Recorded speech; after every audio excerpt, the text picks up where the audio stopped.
আল্লাহ কোরআনে বলছেন জাহান্নামীদের জাহান্নামের আগুনে যখন ফেরেশতারা লোহার শিকলের দড়ি গলায় পরিয়ে গরু ছাগলের মতো হড় হড় করে টানতে টানতে জাহান্নামে নিক্ষেপ করবে, ওই আগুনে যখন পড়বে ফাবাদ্দালনাহুম জুলুদান গায়রাহা, আগুনে পড়ার পরে গোস্ত চামড়াগুলো পুড়ে কয়লার মতো দেহ থেকে ঝরে ঝরে পড়বে। বাদ্দালনাহুম জুলুদান গায়রাহা, নতুন নতুন গোস্ত চামড়া তাদের গায়ে আবার তৈরি করে দেয়া হবে। লিয়াযুকুল আযাব, নতুন নতুন আযাবের শাস্তি তারা উপভোগ করতে থাকবে। লা ইয়ামুতু ওয়ালা ইয়াখরুজ ফিহা, কোনোদিন জাহান্নামীদের আগুনে পড়ে মরণ হবে না, কোনো বন্ধু তাদের বাইরে বার করবে না, কোটি কোটি বছর পুড়তে থাকবে। জোরে বলুন একটু আমিন। তাই আগুন থেকে আমরা নিষ্কৃতি চাই না, চাই না। দুনিয়ার আগুনে জিন্দা মানুষকে পোড়াতে যান, কেউ পুড়তে রাজি হবে? মরা মানুষকে আগুনে দিয়ে পোড়ানো হয় ধর্মীয় বিধান মোতাবেক। আমাদের পার্শ্ববর্তী হিন্দু ভাইরা তাদের ধর্মীয় বিধান হলো মরণের পর আগুনে পুড়িয়ে ভস্মবিদ্ধ করা, আমাদের ধর্মীয় বিধান হলো কবরে দিয়ে কবরস্থ করা, ঠিক কিনা? পৃথিবীতে মানুষ মারা গেলে তিনটি ভাগে ভাগ করা হয়। কটা বললাম? তিনটি ভাগে মানুষ মারা গেলে তিনটি ভাগে ভাগ করা হয়।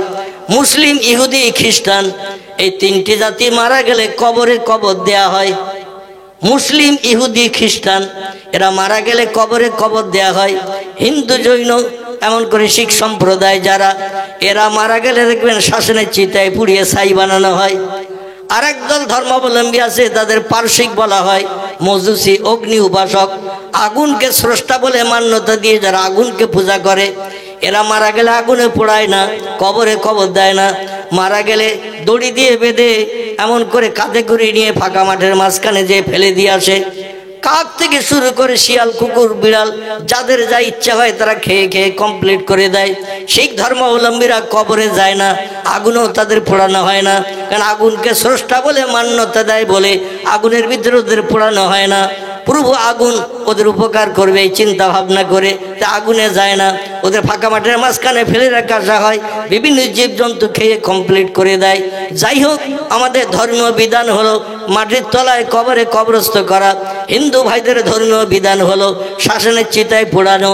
আচ্ছা, একটা জিন্দা মানুষকে যদি পোড়াতে নিয়ে যান, যাবে কেউ? কেউ যাবে না। তাই মরণের পরে তাকে নিয়ে যাওয়া হয়।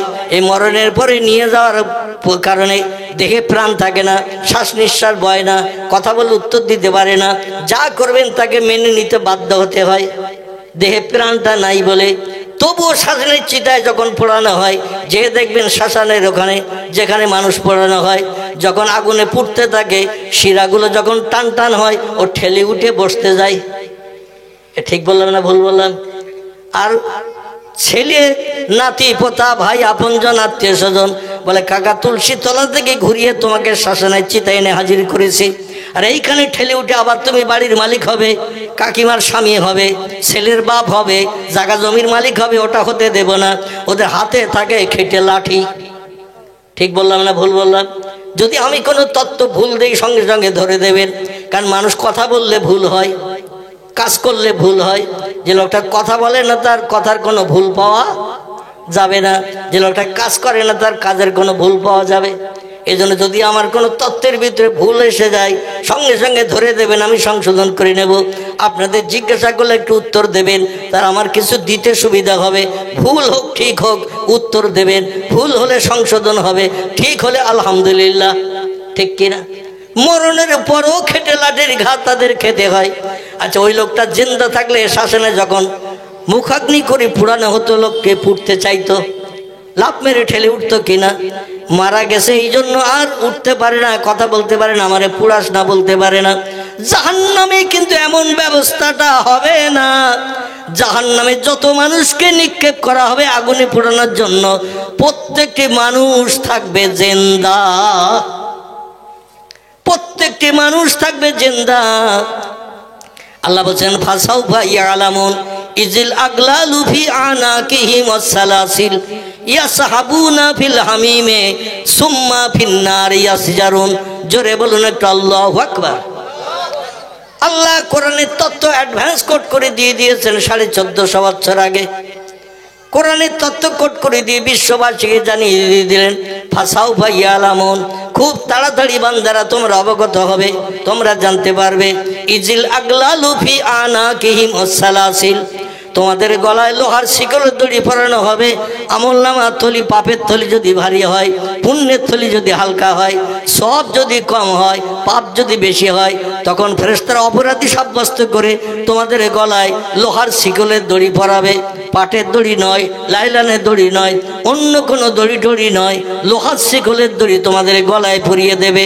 কারণ এই শিকলের দড়ি ছিঁড়ে যাওয়া কোনোদিন সম্ভব হবে না।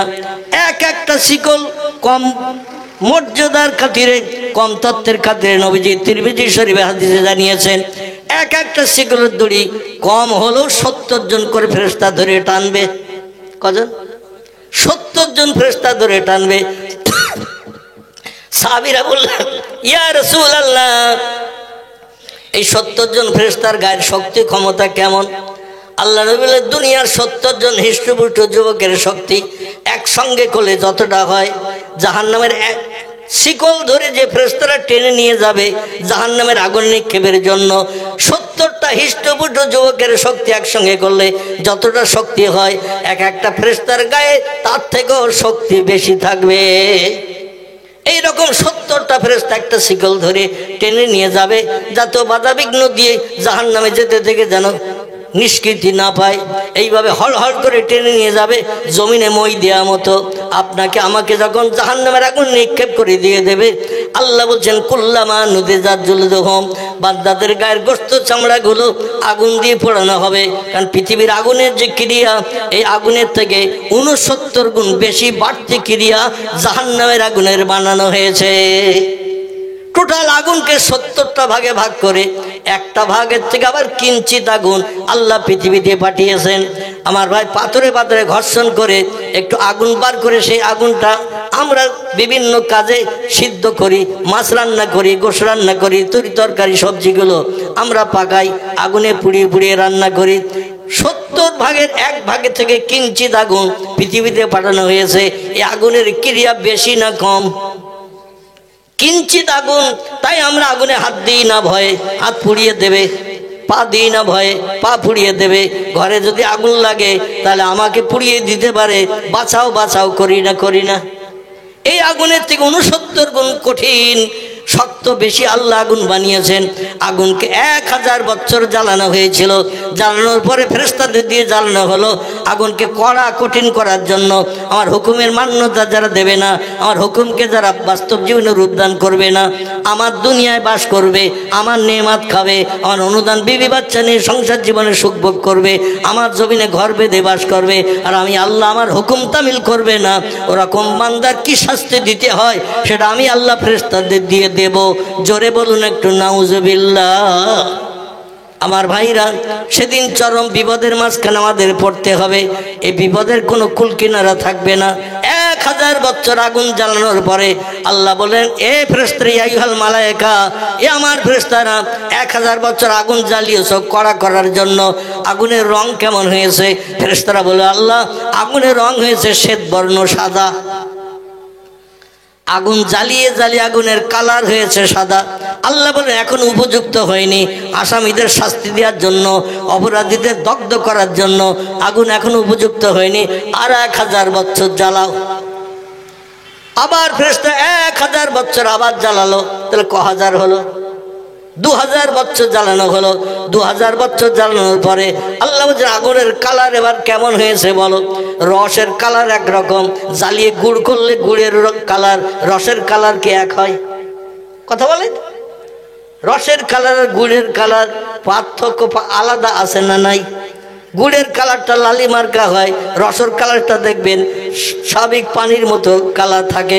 যাই হোক, এইভাবে জ্বালানোর কারণে 2000 বছর জ্বালানোর কারণে আগুনের রং হয়ে গেছে লালি বর্ণ, লাল আহমার, লাল বরণ হয়েছে। আল্লাহ বলেন, এখনো আসামিদের শাস্তি দেওয়ার উপযুক্ত হয়নি, অপরাধীদের শাস্তি দেওয়ার উপযুক্ত হয়নি, আরো 1000 বছর জ্বালাও। আগুনকে আবার 1000 বছর জ্বালানো হলো, ঘন করার জন্য, গাঢ় করার জন্য। বেশি তেজি করার জন্য আবার 1000 বছর জ্বালানো হলো। জ্বালানোর পর আল্লাহ বললেন, এ ফেরেশতারা, আবার 1000 বছর কি হয়েছে? ফেরেশতারা বলেন, না আমি আর রব্বি, আমরা আবার 1000 বছর জ্বালিয়ে 3000 বছর জ্বালিয়েছি। আল্লাহ বললেন, এবার কালারটা কেমন? মাহিয়া, কেমন দেখতে হয়েছে বলো? ফেরেশতারা বলে, ইয়া রব্বি, এখন 3000 বছর আগুন জ্বালানোর পর আগুনের রং হয়ে গেছে কৃষ্ণ বর্ণ, কালো, আসওয়াদ, কালো কৃষ্ণ বর্ণ রং হয়ে গেছে। আল্লাহ বলেন, এইবার আসামিদের জ্বালানোর উপযুক্ত হয়েছে। পাশাপাশি বান্দারা জ্বলবে, আগুনে পুড়বে, কেউ কাউরে কালো আগুনের ভিতরে দেখতে পাবে না। ঘোরকৃষ্ণ রাতের আধার, অমাবস্যার রাতে যেমন চন্দ্র উদয় হয় না, ঘোরকৃষ্ণ অন্ধকার, মানুষ মানুষকে দেখতে পায় না, ওই রকম অন্ধকার কালো আগুনের ভিতরে জ্বলতে থাকবে। আল্লাহ যেন আমাদের হেফাজত করেন, সকলে বলুন আমিন। নবী মুহাম্মদ রাসূলুল্লাহ বলছেন, আমার মতো লোককে মাথায় পাগড়ি বাঁধলো, আমার মতো মাথায় টুপি দিল, আমার মতো মুখে দাঁড়িয়ে রাখলো, এটা হলো 3 নম্বরের সুন্নত। 4 নম্বরের সুন্নত হলো হাঁটুর নিচে লম্বা জামা পরিধান করা। বিশ্ব নবীর বাহ্যিক সুন্নত হলো এই 4টি, গুরু নানকের বাহ্যিক সুন্নত হলো 4টি, আমাদের নবীর বাহ্যিক সুন্নত হলো 4টি। একটা হলো মাথায় টুপি, একটা হলো মাথার পাগড়ি, 2 নম্বর 3 নম্বর মুখের দাড়ি, 4 নম্বর হাঁটুর নিচে লম্বা জামা। রসুল বলছেন, এই 4টি নিদর্শন মেনে যদি কেউ রাস্তাঘাটে, পথে ঘাটে, মাঠে, জামার বাড়ি, শ্বশুর বাড়ি, বন্ধুর বাড়ি, যে কোনো জায়গায় যদি যায়, কোনো মানুষ রাস্তাঘাটে দেখলে তারে মুসলমান বলে চিনতে পারবে না, পারবে না। কথা বলেন, তার কি নাম জিজ্ঞাসা করবে, তোমার নাম বলো, তুমি কোন ধর্মাবলম্বী, যাচাই করি, নাম জিজ্ঞেস করবে। মাথায় যদি পাগড়ি বাঁধা থাকে, পাগড়ি ভিতরে টুপি থাকে, মুখে যদি দাড়ি থাকে, হাঁটু নিচে লম্বা জামা যদি থাকে, এই লোকটা অ্যাজ এ মুসলমান হিসাবে চিহ্নিত হবে না, হবে না? রসুল বলছেন, মান আহাব্বা সুন্নতি ফাকাদ আহাব্বানি ওমান আহাব্বানি কানা মাই ফিল জান্নাহ। যে লোকটা আমার বাহ্যিক সুন্নতকে বাস্তব জীবনে রূপদান করে হাটে মাঠে রাস্তাঘাটে পথে চললো, জামার বাড়ি শ্বশুর বাড়ি গেল, আপন জন আত্মীয় স্বজনের বাড়ি গেল, আমার সুন্নতকে বাস্তবে রূপদান করে চললো, ফাকাদ আহাব্বানি, লোকটা যেন আমি মুহাম্মদ আমারে ভালোবাসলো, লোকটা যেন আমারে ভালোবাসলো। অমান আহাব্বানি, যে লোকটি আমারে ভালোবাসলো, কানা মাই ফিল জান্নাহ, সেই লোকটি আর আমি আল্লাহর বেহেশতের ভিতরে এক জায়গায় বসে বসে সুখ ভোগ করব কোটি কোটি বছরের লম্বা দিন। আর একটু জোরে বলা যাবে না? নারায়ে তাকবীর। তাহলে মাথায় টুপি দেওয়া ভালো না খারাপ? মুখে দাড়ি রাখা ভালো না খারাপ? হাঁটু নিচে লম্বা জামা গায়ে দেওয়া ভালো না খারাপ? পৃথিবীতে আর যত ধর্মাবলম্বী নেতা আছে, রামকৃষ্ণ পরমহংসদেব, বুদ্ধদেব, চৈতন্যদেব, গুরু নানক, মহাবীর, আচার্য কেশবচন্দ্র সেন, যীশুখ্রিস্ট, বালক ব্রহ্মচারী, মোজেস থেকে শুরু করে যত ধর্মীয় নেতা আছে, কেউ এমন তত্ত্বগীত দিয়েছে যে আমার মতো আদর্শ যদি কেউ বাস্তব জীবন রূপদান করে, আমি আল্লাহর যে জান্নাতে থাকবো, ওই লোকটাকে সেই জান্নাতে এক জায়গায় নিয়ে বাস করব, বলেছে কেউ? কেউ এটা বলেননি। এটা বলেছেন যিনি আমাদের পয়গম্বর মুহাম্মদ রাসূলুল্লাহ, তিনি। জোরে বলুন একটু সুবহানাল্লাহ। এই জন্য ভারতবর্ষের কংগ্রেসী রাষ্ট্রনেতা, বিশেষ করে প্রধানমন্ত্রী ছিলেন যিনি, জওহরলাল নেহরুর কন্যা, নাম ছিল তার মিসেস ইন্দিরা গান্ধী, যিনি ব্রিটেন থেকে আমার ভাইয়ের উচ্চ শিক্ষা নিয়ে ঘরে ফিরে এসেছিলেন, আমেরিকার অক্সফোর্ড বিশ্ববিদ্যালয় থেকে পড়াশোনা করে এসেছিলেন, নাম তার মিসেস ইন্দিরা গান্ধী, যিনি প্রধানমন্ত্রী ছিলেন এই ভারতবর্ষের। তিনি একটি তত্ত্ব দিয়েছিলেন, তত্ত্বটি আমি আপনাদের কাছে পরিবেশন করি, শুনলে খুশি হবেন, কলিজা ঠান্ডা হবে। মিসেস ইন্দিরা গান্ধী রাজসিংহাসনে বসে প্রধানমন্ত্রীর নেতৃত্ব যখন পেলেন, জনগণকে বলেছিলেন, হযরত মুহাম্মদ রাসূলুল্লাহর জীবন আদর্শ তাম পৃথিবীর মানুষের কাছে আজ অত্যন্ত মূল্যবান হয়ে দেখা দিয়েছে। আমার মতে বলে পৃথিবীর সকল মানুষের উচিত মুহাম্মদ রাসূলুল্লাহর আদর্শের অনুসরণ অনুকরণ করা। জোরে বলা যাবে না একটু সুবহানাল্লাহ? নারায়ে তাকবীর। আমি তথ্যটা আরেকবার বলি, শুনে নেন। তিনি বলে, হযরত মুহাম্মদ রাসূলুল্লাহর জীবন আদর্শ তাম পৃথিবীর মানুষের কাছে আজ অত্যন্ত মূল্যবান হয়ে দেখা দিয়েছে।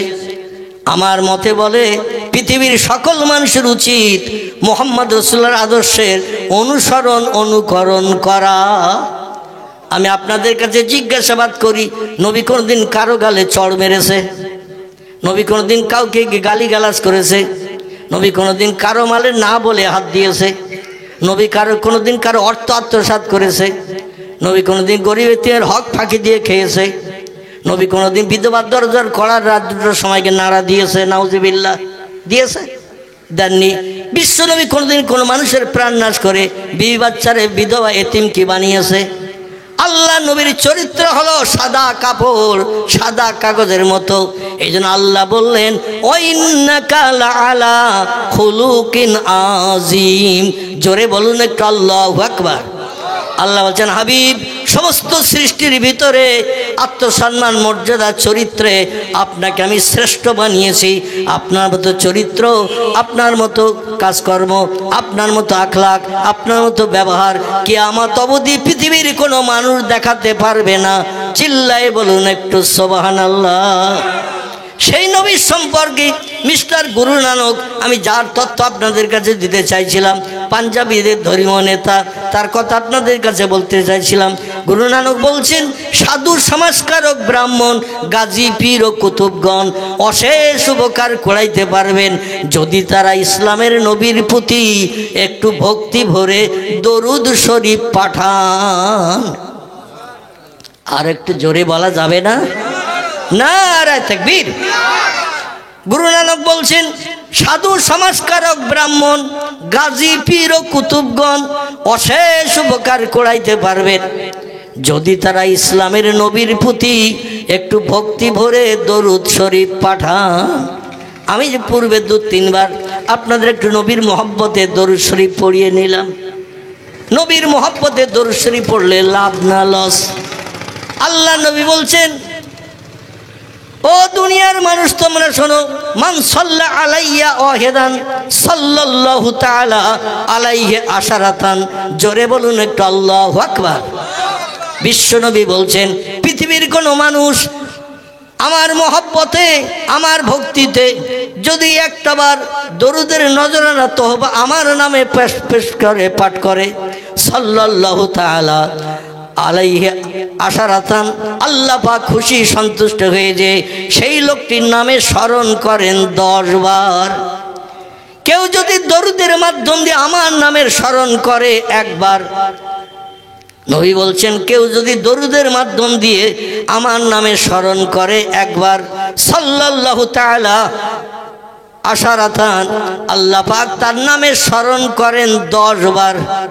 আপনাদের কাছে একটা ছোট্ট প্রশ্ন করি, 24 ঘন্টার দৈনন্দিন দিনে আল্লাহ যদি আমাদের নামের স্মরণ একটা বার মাত্র করেন, কবার? আল্লাহ যদি 24 ঘন্টার দৈনন্দিন দিনে আমাদের নামের স্মরণ যদি আল্লাহ একটা বার মাত্র করেন, ওই লোকটির বিপদে, মুসিবতে, দুঃখে, দুর্দশায়, অভাবে, সমস্যায়, রোগে শোকে সাহায্যের জন্য আর কারো কাছে গিয়ে হাত পাতার দরকার থাকবে? আল্লাহ যদি একটা বার আমাদের নামে স্মরণ করেন, খোদার কসম, ওই লোকটির জন্য কারো কাছে বিপদে মুসিবতে পড়ে, দুঃখের দুর্দশায় পড়ে, অভাবের সমস্যায় পড়ে, রোগের শোকে পড়ে প্রধানের কাছে যেতে হবে না, মেম্বারের কাছে যেতে হবে না, এমএলএর কাছে যেতে হবে না, মুখ্যমন্ত্রীর কাছে দরখাস্ত করতে হবে না, প্রধানমন্ত্রীর দরখাস্ত করতে হবে না, কোনো বন্ধুর কাছে সাহায্যের জন্য যেতে হবে না। আল্লাহ তার জন্য এনাফ, যথেষ্ট। আল্লাহকে যদি আমাদের আপন বানাতে হয়, তাহলে নবীর সঙ্গে আমাদের সম্পর্ক একটু গাঢ়তর তৈরি করতে হবে। এই জন্য আল্লাহ কোরআন পাকে বলছেন, ইন কুনতুম তুহিব্বুনাল্লাহ, আমার ভালোবাসার পাত্র যদি হতে চাও, আমার মহব্বতের বান্দা যদি হতে চাও, হাবিব আপনি দুনিয়াবাসীকে জানিয়ে দিন, ফাত্তাবিউনি, তারা যেন আপনার সঙ্গে সম্পর্ক গাঢ়তর তৈরি করে, আপনার মহব্বত, আপনার প্রেম ভালোবাসা, আপনার ইতাআত, আপনার অনুসরণ তারা যেন বেশি বেশি করে করে। ওয়ায়াগফির লাকুম যুনুবাকুম, আপনাকে যদি বেশি বেশি ভালোবাসে, মহব্বত করে, আপনার আদর্শের অনুকরণ করে, আমি আল্লাহ খুশি হয়ে যে মদ খেয়েছে তো কি হয়েছে, সুদ খেয়েছে তো কি হয়েছে, ব্যভিচারী করেছে তো কি হয়েছে, আরও কত খারাপ খারাপ কাজ দুনিয়ায় আছে, এই কাজগুলো তো করেছে তো কি কি হয়েছে? বান্দার কাজ হলো ভুল করা, আমার কাজ হলো ক্ষমা করা। বান্দার কাজ হলো ময়লা মাখা, আমার কাজ হলো রহমতের সাবান দিয়ে বান্দার ময়লা পরিষ্কার করে আমার রহমতের কোলে তুলে নেওয়া। নারায়ে তাকবীর। এই জন্য আল্লাহ বলছেন ওয়াইয়াগফির লাকুম যুনুবাকুম, তোমাদের সারা জীবনের গুনাহ আমি আল্লাহ মাফ করে দিয়ে ধুই মুছে সাফ করে বেগুনা মাসুম বানিয়ে দেব। আল্লাহু গফুরুর রহিম, আমি হলাম দয়াশীল, আমি হলাম ক্ষমাশীল, আমার মতো দয়া আর কারো নাই। কথাটা ঠিক না ভুল? এই জন্য গুরু নানক বলছেন সময় সুযোগ যদি হাতে পাও, রামকৃষ্ণ পরমহংসদেবের নামে জপ জিকির করতে হবে না, মহাবীরের নামে তসবিহ পড়তে হবে না, আচার্য কেশবচন্দ্রের নামের প্রশংসা করতে হবে না। যদি তোমরা কারো নামের প্রশংসা চিন্তা ভাবনার সময় পাও, মুহাম্মদ রাসূলুল্লাহর মহব্বতে একটু বেশি বেশি করে দরুদ শরীফ পড়ে নাও। জোরে বলুন একটু সুবহান। পাঞ্জাবিদের ধর্মীয় নেতা এই তত্ত্ব দিয়েছেন। আর আমরা 24 ঘন্টার ভিতরে এইরকম মজলিসে ছাড়া, মসজিদে যাওয়া ছাড়া নবীজির মহব্বত একটা বা দরুদ শরীফ আমাদের মনেও আসে না। ঠিক না ভুল? আমার ভাইরা, আসুন আমি আপনাদের নিয়ে যাই নবীর মহব্বত, নবীর প্রেম, নবীর ভালোবাসা হৃদয়ে তৈরি করলে কতটা লাভ আমাদের হবে। আমি বক্তৃতার প্রারম্ভে আল্লাহর পাক কালাম কোরআন মাজিদের 15 পারার প্রথম লাইন শুরুতে, ইন্ট্রোডাকশন সূচনা ভূমিকাতে 15 পারার শুরুতে আল্লাহ একটি তত্ত্ব কোট করে দিয়েছেন। তত্ত্বটা আপনাদের কাছে পরিবেশন করি, একবার প্রাণ ভরে উচ্চরবে সে নবীর মহব্বতে দরুদ শরীফ পড়ে নেন। আল্লাহুম্মা সাল্লি আলা মাওলানা ওয়া আলা আলি সাইয়্যিদিনা।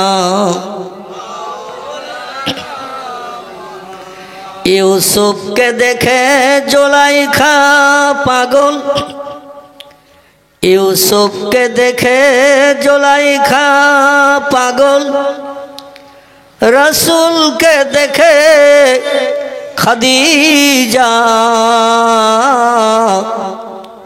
সেই আশিকে মুসলিম পাগল, দরুদ পড়ো মুস্তাফা।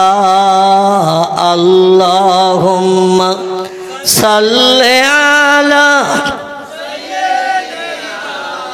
মাওলানা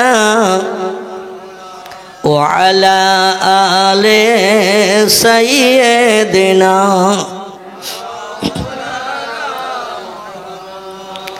আচ্ছা, এই যে মাসটি আমাদের চলছে, আরবিতে এই মাসের নাম কি? আলহামদুলিল্লাহ। অনেক জায়গার মানুষ চুপ করে বসে থাকে এতেকাফের নিয়ত করে। কিসের নিয়ত বললাম?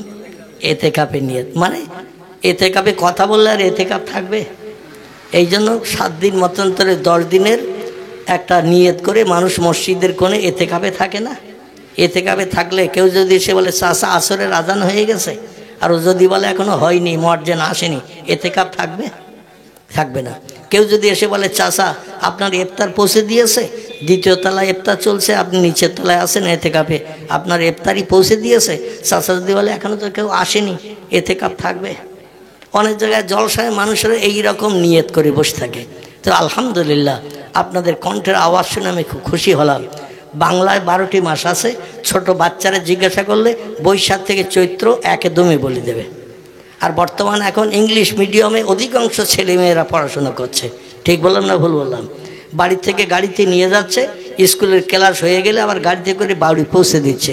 বাড়ির গার্জেন আর কোনো চিন্তা নেই যে আমার ছেলে হাইজ্যাক হয়ে গেল, কিংবা কেউ উড়িয়ে নিয়ে চলে গেল, কেউ বা তারা আত্মগোপন করলো, এখন আর চিন্তা নেই। গাড়িওয়ালা নিয়ে যায়, গাড়িওয়ালা বাড়ি ফিরিয়ে দেয়। এবং এরা ইংরেজি ভাষায় বাড়ি এসেও, স্কুল থেকে শিখে এসে বাড়ি এসে ইংরেজিতে বলে, কথাবার্তা বলে, বলে না? বলে না? কথাবার্তা বলে। এখন এইরকম বাচ্চাদের যদি বলা হয় ইংরেজি 12 মাসের নাম বল, ও একদমই বলে দেবে কিনা জানুয়ারি থেকে ডিসেম্বর, এ বলবে কি না? বলে দেবে। কিন্তু মুসলমানদের ইন্টারন্যাশনাল জাতীয় ভাষার নাম হলো আরবি।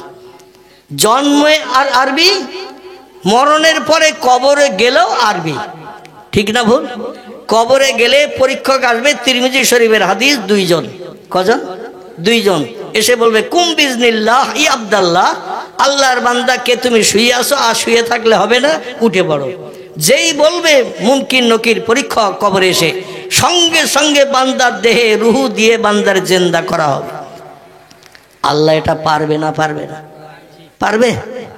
অনেকে বলছে আল্লাহর বয়স অনেক বেশি হয়ে গেছে, বুড়ো হয়ে গেছে, আর পারবে না। কথাটা কিন্তু একেবারে খারাপ বলেনি।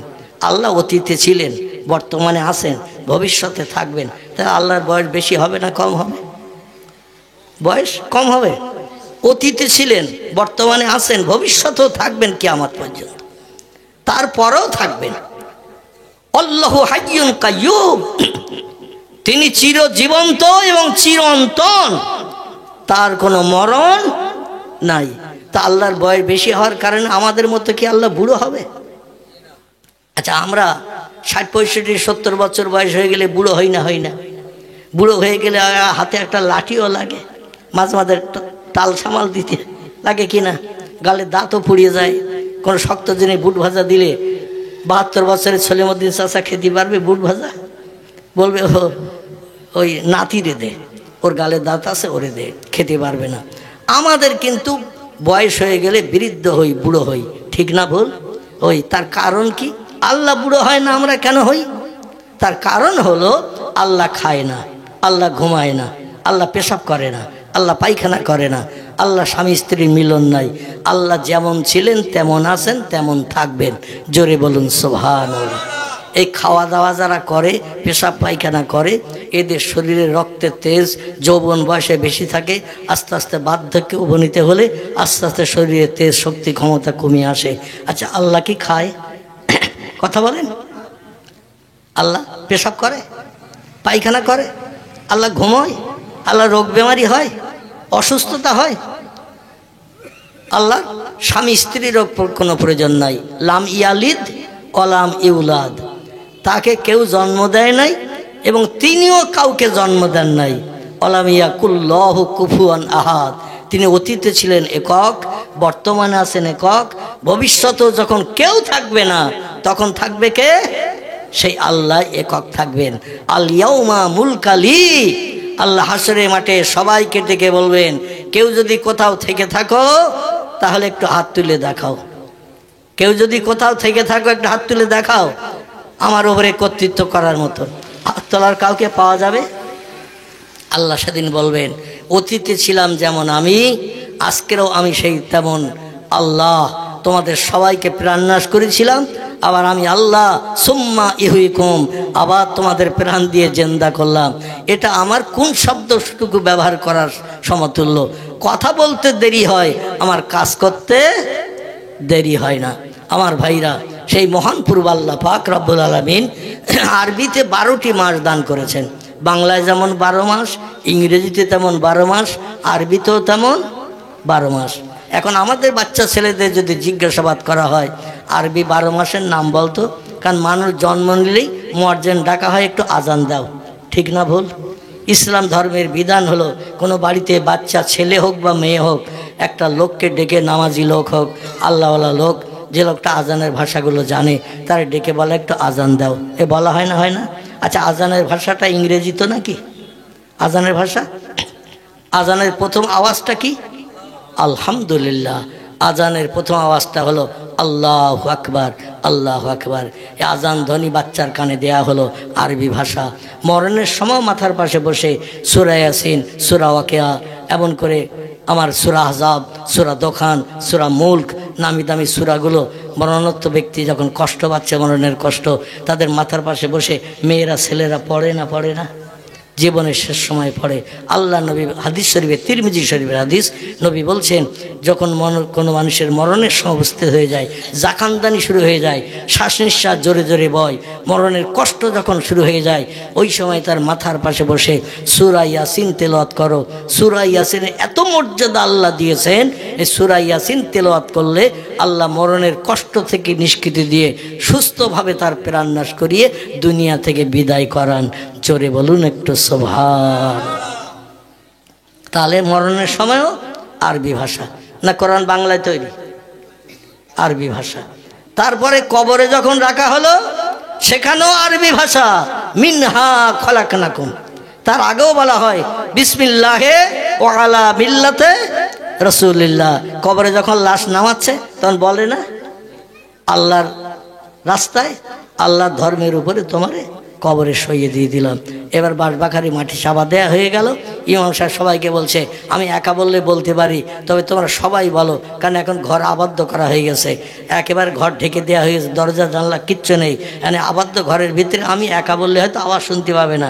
সবাই মিলে জোরে বলো মিনহা খলাকনাকুম ওয়া ফিহা নুঈদুকুম ওয়া মিনহা নুখরিজুকুম তারাতান উখরা। এটা বলা হয় না, হয় না? ইমাম তো একা বললেই কাজ মিটে যেত, সবাইকে বলতে বলছে। কেন? ঘরটা আবদ্ধ করা হয়েছে, যে ঘরে দরজা নাই, জানালা নাই, অন্ধকার বধির কারাগার। আল্লাহ নবী বলছেন আল কবরুন বাইতুদ দুদ আল কবরুন আউয়ালুল মিন মানাজিল আখিরা। আল্লাহ নবী বলছেন কবর হলো পোকামাকড়ের ঘর, কবর হলো পরকালের প্রথম নম্বর মঞ্জিল। আল কবরুন জুলমাতুন ওয়া দিকুহু, কবর হলো অন্ধকার বধির কারাগার, যেখানে কিয়ামত পর্যন্ত কেউ বাতিও জ্বালাবে না, অন্ধকার দূর করে আলো দেবে না। বৈশাখ জ্যৈষ্ঠ মাসের গরমে যে ঘরে দরজা নেই, জানালা নেই, ও ঘরটা বেশি গরম হয় না, হয় না? দরজা জানলা নেই। আচ্ছা, কবরের দরজা জানলা আছে? নেই। তা ওখানে কেউ কি ফ্যান পাখা দিয়ে আসে? সিলিং ফ্যান কিংবা টেবিল ফ্যান, যে গরমকালে তুমি এর ভেতরে রয়েছো, দরজা জানলা কিচ্ছু নেই, গরমকাল আমরা বাইরে তাই টেকতে পারছি না, তোমার একটা টেবিল ফ্যান দিয়ে গেলাম, তুমি হাওয়া খাও, দেয় কেউ? খোঁজ নেই, খোঁজও কেউ নেয় না। কি অবস্থায় আছে? রসুল বলছেন জুমার দিন আল জুমাতু আগেরুন আল জুমাতু আজহেরুন, জুমার দিন শান্তির দিন, জুমার দিন দোয়া কবুলের দিন। তোমাদের বাপ মাকে যদি কবরে খুশিতে রাখতে চাও, জুমার নামাজ শেষ করে বাড়ি এসে ভুড়ি মোটা করার আগে বাপ মায়ের কবরের ধারে যেয়ে একটু সূরা ফাতিহা, সূরা ইখলাস, মুহাম্মদ রাসূলুল্লাহর মহব্বতে কয়েকবার দরুদ শরীফ পাঠ করে আল্লাহর দরবারে দোকানে হাত তুলে বাবার জীবনের স্মৃতিগুলোর দিকে দৃষ্টি নিক্ষেপ করে, বাপ জীবনে ছোটোবেলায় তোমারে কত যত্ন করেছে, কত মহব্বত করেছে, কত ভালোবাসা দিয়েছে, সেই বাপের জন্য একটু হাত তুলে দোয়া করো। রব্বির হামহুমা কামা রব্বায়ানি সাগীরা। জোরে বলুন আল্লাহু আকবার। আল্লাহর নবী বলেন কোন ছেলে কোন মেয়েদের শরীয়তে কবর জিয়ারত করা জায়েজ আছে। আপনারা হয়তো অনেকে বলবেন হুজুর মেয়েদের কি কবর জিয়ারত করা জায়েজ আছে? ইসলাম শরীয়তে মেয়েদেরও কবর জিয়ারত করা জায়েজ আছে, তবে পর্দা পুশিদার ভিতরে থেকে। ন্যাংটা নারী হয়ে চেহারা আলগা করে বডি আলগা করে কবর জিয়ারত করা শরীয়ত বৈধ নয়। এ তত্ত্বটি এসেছে পয়গম্বর মুহাম্মদ রাসূলুল্লাহর ইন্তেকালের পরে। এশা নামাজ অন্তে মসজিদ নববী থেকে সাহাবায়ে কেরামরা যখন আপন আপন গৃহে এশা নামাজ অন্তে প্রত্যাবর্তন করতেন, ফিরে যেতেন, মসজিদে নববীর ভিতরে যখন আর লোকজন থাকতো না, মাইশাতুল হুমায়রা রাতের গভীরে পর্দা পুশিদা তখনও করেননি, বিনা পর্দায় তিনি স্বামীর কবরের পাশে দাঁড়িয়ে দাঁড়িয়ে কবর জিয়ারত করেছেন। আমার ভাইরা, এই জন্য শরীয়তে মেয়েদেরও কবর জিয়ারত করা জায়েজ আছে, তো পর্দা পুশিদার ভিতরে, বেপর্দায় নয়। এমনকি আবু বকর সিদ্দিক রাদিয়াল্লাহর কবর যখন নবীজির কবরের পাশে হলো, তিরমিজি আবু দাউদ শরীফের হাদিস, বুখারী শরীফের ভিতরেও তথ্য এসেছে। আমার ভাইরা, আল্লাহ নবীর ইন্তেকালের 2 বছর পরে আবু বকর সিদ্দিক রাদিয়াল্লাহু যখন ইন্তেকাল হয়ে গেল, নবীজির কবরের পাশে আবু বকর সিদ্দিকের কবরে দাফন করা হলো। এখনো মসজিদে নববীতে গেলে দেখতে পাবেন রসুলের কবরের পাশে 2 জন ব্যক্তি কবরস্থ হয়ে আছেন। কয়জন? নবীজির কবরের পাশে 2 জন ব্যক্তি কবরস্থ আছেন। একজন আবু বকর সিদ্দিক রাদিয়াল্লাহু, ইনি আগে ইন্তেকাল করেছিলেন নবীজির পর। আবু বকর কাঁদতেন, ইমামতি করতেন মসজিদে নববীতে, আর নামাজ অন্তে আল্লাহর কাছে হাত তুলে দোয়া করতেন, আল্লাহ তোমার নবীর বাহ্যিক সুন্নত, তোমার নবীর বাহ্যিক আদর্শ বাস্তব জীবনে হয়তো আমি তেমন আদায় করতে পারি নাই, তো অন্তত একটা সুন্নত নিয়ে যেন হাসরের মাঠে হাজির হয়ে তার মাধ্যম দিয়ে যেন নাজাত পেতে পারি। রসুল বলছেন আমার একটা সুন্নত যে ব্যক্তি জিন্দা করলো, আমি মুহাম্মদ রাসূলুল্লাহ বলছি, সে আমার মহব্বতের ভাই হয়ে গেল, সে আমার মহব্বতের ভাই হলো, সে আমি মুহাম্মদ রাসূলুল্লাহ আমার আপনজন হিসাবে বিবেচিত হলো। লা ইয়াদখুলুল জান্নাহ, আমি মুহাম্মদ তত সময় পর্যন্ত আল্লাহর জান্নাতে ঢুকবো না, জান্নাতের সুখ উপভোগ করব না, যত সময় না পর্যন্ত আমার এই মহব্বতের ভাইকে, আমার মহব্বতের সঙ্গীকে আল্লাহর জান্নাতে না ঢুকাবো। আবু বকর সিদ্দিক কাঁদতেন আর বলতেন, আল্লাহ তোমার নবীকে তুমি 63 বছর হায়াত দিয়ে দুনিয়া থেকে বিদায় করিয়েছ। ও আল্লাহ, আমার 63 বছর বয়স হতে আর 2 বছর বাকি। ক বছর? রসুল যখন মক্কা নগরীতে কলেমার দাওয়াত প্রথম শুরু করেছিলেন, নবীজির বয়স কত ছিল? একজন বলেন। আলহামদুলিল্লাহ, এই ধার থেকে একটা তথ্য পেয়েছি, 40 বছর বয়সে রসুল কলেমার দাওয়াত শুরু করেছিল মক্কা নগরীতে। অনজির আশিরতাকাল আকরাবিন, আল্লাহ হেরা পাহাড়ের মাথায় বিশ্ব নবীকে জিবরিল আমিন মারফত তত্ত্ব দিলেন, আর 3500 ফুট পাহাড়ের মাথায় আপনাকে এই গুহার ভিতরে থেকে কাঁদতে হবে না, আপনাকে আপন বান্দা আমি বানিয়ে নিয়েছি, আপনি দেশবাসীদের কাছে চলে যান, যারা 360টা খোদার উপাসনা করে তাদের কাছে আপনি তত্ত্ব দেন, স্রষ্টা হলেন একজন, লা ইলাহা ইল্লাল্লাহ, এই তত্ত্বটা দেন। কারণ ওরা 360টা খোদার উপাসনা করে। এই 360টির ভিতরে বড় ছিল 5 জন। কজন? বড় ছিল 5 জন, আর 355 জন ছিল নর্মাল, লোয়ার কোয়ালিটির, মানে শক্তি ক্ষমতা একটু কম। হাই পাওয়ারের ছিল 5 জন। একজনের নাম লাত, একজনের নাম উজ্জা, একজনের নাম হবল, একজনের নাম মন্নাত, একজনের নাম দেবল। কজন হলো? গুনতেছেন না শুধু শুনতেছেন? একজনের নাম হবল, একজনের নাম দেবল, একজনের নাম মন্নাত, আমার ভাই একজনের নাম লাত, একজনের নাম উজ্জা। কজন হলো? এই 5 জন। এই 5 জন ছিল বড় খোদা। মানুষ বিপদে মুসিবতে পড়লে ও ছোটদের কাছে যেত না, কারণ ওরা সমস্যার সমাধান করতে পারবে না, এই বিপদ উপকার করতে পারবে না, বড়রাই পারবে, তাই বড়দের কাছে যেতেন। আর 350 জন, বাকি শুধু দেওয়ালের গায়ে, কাবা ঘরের দেওয়ালের গায়ে সব লটকানো ছিল, দেওয়ালের গায়ে পেরেক সেটে ঝুলিয়ে রাখা ছিল। আল্লাহ বললেন, অনজির আশিরতাকাল আকরাবিন, হাবিব বাইরের লোকের কাছে কলেমার দাওয়াত দিতে যেতে হবে না, আগে আপনার পাড়া প্রতিবেশী আপনজনকে দিনের দাওয়াত দিন, বাইরে যেতে হবে না। 40 দিন, 80 দিন, 1 মাস, 2 মাস, 120 দিন বাইরে যে বিবি বাচ্চা রেখে থাকতে হবে না। তোমার আপনজন পাড়া প্রতিবেশীর কাছে দিনের দাওয়াত দাও।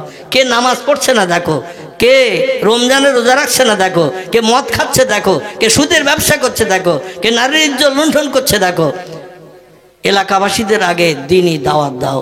যখন এলাকাবাসী সব ইমানদার মোমেন মুসলমান হয়ে যাবে, তখন বাইরে হাত বাড়াবে। কারণ তুমি বিবি বাচ্চা রেখে যখন বাইরে কলেমার দাওয়াত দিতে যাবে, ইসলামের আইন কানুন শিক্ষাতে যাবে, বিবি বাচ্চা সুযোগ পেয়ে হাইজাক হয়ে উড়েও যাবে। এ ঠিক বললাম না ভুল বললাম? 1.5 মাস, 2 মাস, 3 মাস যদি বিবি বাচ্চা রেখে বাইরে যাও, হাইজাক উড়ে উড়ে যাবে। এই জন্য আমি তত্ত্বটি দিলাম। আমি যেখানে ইমামতি করি, গ্রামটির নাম হলো খিদিরপুর। কি নাম বললাম? খিদিরপুর। দেখতে দেখতে 40 বছর হচ্ছে আমার ইমামতির বয়স। কথা বললাম। মাঝখানে 3 বছর আমি কঠিন রোগে অসুস্থ ছিলাম, আপনারা কম বেশি শুনে থাকবেন বা মোবাইলের মাধ্যম দিয়ে দেখেও থাকবেন। আমি গত জানুয়ারির 18 তারিখ 2024 অপারেশান হয়েছিলাম কলকাতা RN টেগর হসপিটালে। সেখান থেকে নিয়ে এই জানুয়ারি মাসের আজকে সম্ভবত 12 তারিখ, আর 6 দিন গেলে আমার 1 বছর অপারেশান হবে। কদিন বললাম? আর 6 দিন, আজকের 12, আর 6 দিন হলে 18 আসবে, মানে পুরো 1 বছর আমার অপারেশান হবে। এই অপারেশানের পরও 6 থেকে 7 মাস ঘরে বন্দি ছিলাম, বাইরে কথা বেরোতাম না ইনফেকশান হওয়ার ভয়েতে। যাই হোক, বহু টাকা খরচ করিয়ে হাজার হাজার মানুষের নেক ও খাস দোয়া, চোখের পানি আল্লাহ কবুল করে এই মরণাপন্ন রোগীকে আপনাদের সঙ্গে আর 4 চোখের মিলন ঘটনার সুযোগ করেছেন। আমি নিজেও বিশ্বাস করতে পারিনি যে আল্লাহ আমাকে এইরকম চেয়ারে বসিয়ে আবার কোরআন হাদিসের 2টো কথা জনগণকে বলাবে, এটা আমার নিজেরও বিশ্বাস ছিল না। আমার গ্রামের 95% লোকের চিন্তা ভাবনা ছিল মসজিদে কখন বলবে মৌলভী আবুল কালাম মারা গেছে, আমরা একটু জানাজা পড়তে যাব, এই চিন্তা ভাবনা ছিল। মানে এমন কঠিন রোগ, একদিন বাদ একদিন 2.5 বছর আমাকে কলকাতায় ডায়ালিসিস করতে যেতে হয়েছে। কদিন বললাম? 2.5 বছর, একদিন বাদ একদিন, সপ্তাহে 3 দিন আমাকে কলকাতা যেতে ডায়ালিসিস করতে। 8 ঘন্টা, 8.5 ঘন্টা, 9 ঘন্টা সময় লাগতো বাড়ি থেকে বেরিয়ে ডায়ালিসিস করে বাড়ি ফিরতে। যাই হোক, আল্লাহ পাক হাজার হাজার লক্ষ লক্ষ মানুষের চোখের পানি, কার পানি আল্লাহ কবুল করেছে আমি জানি না, তো আমার দোয়া কবুল হয়েছে বলে আমার বিশ্বাস নাই। আল্লাহ প্রেমিক আল্লাহওয়ালাদের চোখের পানি, তাদের ভক্তি ভালোবাসার দোয়াটা আল্লাহ কবুল করে। আল্লাহ মরারে জেন্দা করে না, জেন্দারে আবার মারেন না। আল্লাহ ক্ষুধার্তরে খাদ্য দেয় না। ইন্নাল্লাহা ইয়ারযুকু মাইয়াশাউ বিগাইরি হিসাব। আল্লাহ হচ্ছে রিজিকের মালিক আমি। খাবারের জন্য দৌড়ি ছুটি করতে হবে না। তোমার জন্য যেটা বরাদ্দ করে রেখেছি ওটা তোমার নসিবে জুটবে। জোরে বলুন আমিন। আমার ভাইরা, সেই মহান প্রভু রব্বুল আলামিন প্রিয় নবীকে বললেন, এলাকার আপনজনকে দিনের দাওয়াত দাও, কলেমার দাওয়াত দাও। নবী 40 বছর বয়স পর্যন্ত মক্কাবাসীদের কাছে প্রিয় পছন্দনীয় ছিল। যতদিন কলেমার দাওয়াত দেননি ততদিন তাদের কাছে প্রিয় ছিল, আপনজন। ভাইপো হিসাবে মর্যাদা দিত। আমার ভাইরা পাড়ার ছেলে হিসাবে মর্যাদা দিত। নবী যেই কলেমার দাওয়াত দিলেন, সারা দেশের মানুষ শত্রু হয়ে গেল। চাচা শত্রু হলো, দাদারা শত্রু হলো, পাড়া প্রতিবেশী ভাইরা শত্রু হলো।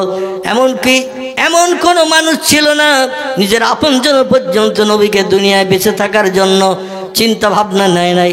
কখন মোহাম্মদ নিপাত হবে, নাউজুবিল্লাহ, মোহাম্মদ কখন দুনিয়া থেকে বিদায় হবে, এটাই ছিল তাদের চিন্তা ভাবনা। এদের কারবা নাম আবুল আহাব, কারবা নাম আবু জেহেল, কারবা নাম উমাইয়া বিন খালফ, কারবা নাম সুফিয়ান ইবনে খালিদ হারবি, কারবা নাম সালাবা বিনতে জাহাস, কারবা নাম উতবা, কারবা নাম ওতাইবিয়া, কারবা নাম শয়বিয়া, কারবা নাম নাজ্জার। এরা বিখ্যাত বড় বড় দলনেতা ছিল। রসুলকে দুনিয়া থেকে বিদায়ের জন্য হাজার চেষ্টা চতুর চালিয়েছিল। একটানা 13 বছর ধরে পয়গম্বরের উপর অত্যাচার, নির্যাতন, উৎপীড়ন চালিয়েছে। নবীজিকে 3 বছর শিয়াবে আবু তালেবের জেলখানার ভিতরে ভর্তি করে রেখেছিল। আমাদের দেশে অপরাধী যারা হয় সরকারি পুলিশেরা ধরে নিয়ে যে কোর্টে চালান করে এবং সেখান থেকে জেলখানায় হাকিমদের এজলাসে হয়তো জেলখানায় আবদ্ধ হয়। 2 বছর, 10 বছর, 20 বছর, 12 বছর একটানা জেলখানায় থাকে না। মোহাম্মদ রসুল্লাহর অপরাধ মিথ্যা কথা বলে না, মোহাম্মদ রসুল্লাহর অপরাধ চুরি করে না, মোহাম্মদ রসুল্লাহর অপরাধ কাউকে গালি দেয় না, মোহাম্মদ রসুল্লাহর অপরাধ জীবনে মদের গ্লাসে হাত দেয়নি, রসুলের অপরাধ সুদের টাকা জীবনে স্পর্শ করেননি, মোহাম্মদ রসুলের অপরাধ জীবন কোনো অবৈধ মেয়েকে নিয়ে পাহাড়ের কিনারায় বসে 2-10 মিনিটের জন্য গল্প করেনি। মোহাম্মদ রসুল্লাহর অপরাধ আল্লাহ নবী সাল্লাল্লাহু আলাইহি সাল্লাম রাতের গভীরে 1:30-2টার সময় কোনো বিধবা নারী স্বামী নাই তার ঘরে যে জীবন যৌবনের ক্ষুধা নিবৃত্তি করেননি। নবীজির চরিত্র ছিল সাদা কাপড় মার্কা। নবীজির অপরাধ হলো দেশবাসীদের কাছে মোহাম্মদ নূতন খোদার কথা বলছে। তাই কি খোদা? নূতন খোদার কথা বলছে। এটা ওদের পক্ষে মেনে নেওয়া সম্ভব হয় নাই। এত অত্যাচার নবীজিরে করেছে, পাথর মেরে মেরে সারাটা দেহ রক্তপ্লুত করে বেহুশ পর্যন্ত করে দিয়েছে। শিয়াবে আবু তালেবের ভিতরে 3 বছর জেলখানে আবদ্ধ করে রেখেছে, কিন্তু নবীর কলেমার দাওয়াত বন্ধ হয় নাই। পয়গম্বর জানতেন কলেমার কথা বলতে গেলেই মারবে, কলেমার কথা বলতে গেলে আমারে গালি দেবে, বাপ খেগো বলবে, মা খেগো বলবে, হাটখুড়ো বলবে, নিবংশে বলবে, হাজারো গালি আমার নামে দেবে। তবু নবী যেতেন, কারণ আল্লাহ বলেছেন তাই। জীবন ওদের হাতে যদি আল্লাহ তকদিরে আমার রেখে থাকে, অবশ্যই আমার প্রাণ ওদের হাতে যাবে। আত-তাকদিরু লা ইয়ারুদ্দু ইল্লা বিদুআ। চিল্লাই বলুন একটু আল্লাহু আকবার। নবী বলছেন, ও দুনিয়ার মানুষ, আল্লাহ পাক কোন বান্দাকে পৃথিবীতে মায়ের উদর থেকে পাঠানোর আগে, তিরমিজি শরীফের হাদিস, নবীজি সাল্লাল্লাহু আলাইহি ওয়াসাল্লাম বলছেন, কোন বান্দা যখন মায়ের উদর থেকে পেনের মাধ্যম দিয়ে, ব্যথার যন্ত্রণার মাধ্যম দিয়ে কোনো বাচ্চা ছেলে হোক বা মেয়ে হোক দুনিয়ায় যখন ভূমিষ্ঠ হয়, জন্মগ্রহণ করে, এই জন্মগ্রহণের 40,000 বছর আগে আল্লাহ বান্দার তকদির লিখে দুনিয়ায় পাঠায়। কতদিন আগে? 40,000 বছর আগে। তিরমিজি শরীফের হাদিস। দুনিয়ায় জন্মগ্রহণের 40,000 বছর আগে আল্লাহ তকদির লিপিবদ্ধ করে রেখেছেন। আত-তাকদিরু লা ইয়ারুদ্দু, তকদিরের কোনো পরিবর্তন হবে না। যার ভাগ্যে আল্লাহ যেটা লিখে রেখেছেন তার নসিবে সেটা জুটবে, কোনোদিন তকদিরের পরিবর্তন হবে না। নবী বললেন, ওদের হাতে যদি আল্লাহ আমার তকদিরে প্রাণ নাশ রেখে থাকে, হাজার চেষ্টা করলে আমি নিষ্কৃতি পাবো না, ওদের হাতে আমার প্রাণ নাশ হবে। তো আল্লাহ আমাকে 15 বছর সিদ্ধি সাধনার পর মক্কা নগরীদের কাছে দিনের দাওয়াত কলেমার কথা বলতে বলেছেন। যতদিন বাঁচবো কলেমার কথা আমি বলেই যাব। জোরে বলুন একটু সুবহানাল্লাহ। আমার ভাইরা, এই 13 বছর কাল 40 থেকে 53 কথা হয়, 40 থেকে 53, এই 13 বছর কালে একটানা মক্কা নগরীতে কলেমার দাওয়াত দিলেন।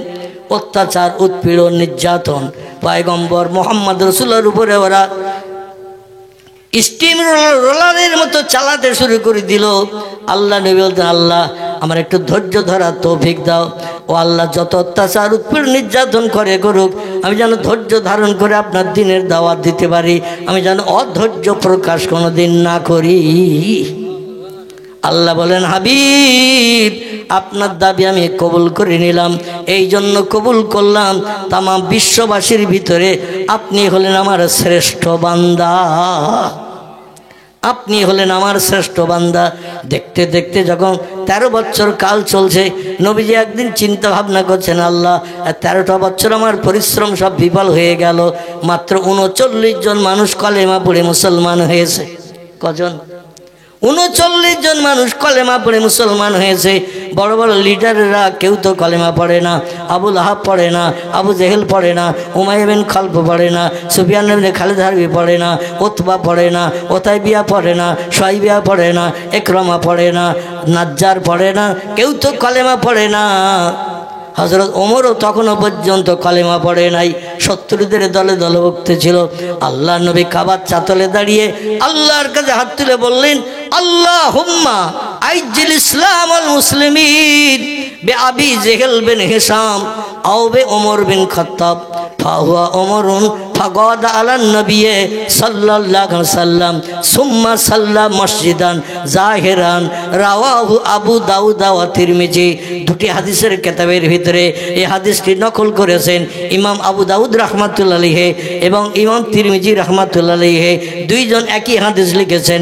হাদিসটা লই আল্লাহ নবী বলে, আল্লাহ দুইজন লিডারের নেতৃত্ব আমি আর সহ্য করতে পারছি না।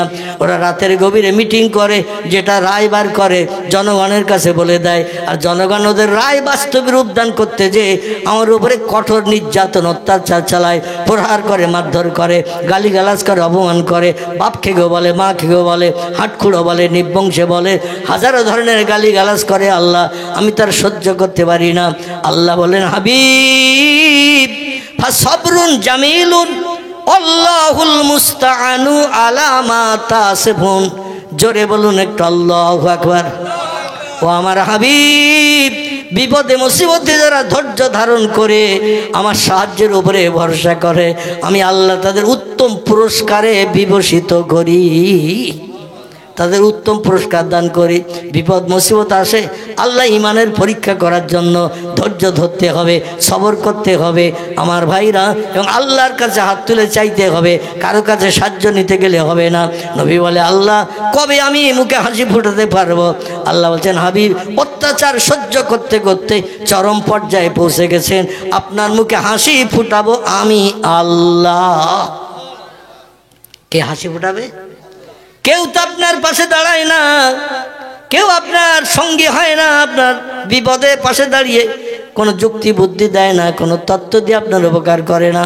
আপনার মুখে হাসি ফুটাবো আমি। আপনাদের কাছে জিজ্ঞাসাবাদ করি, আমরা ইবাদত করি কার?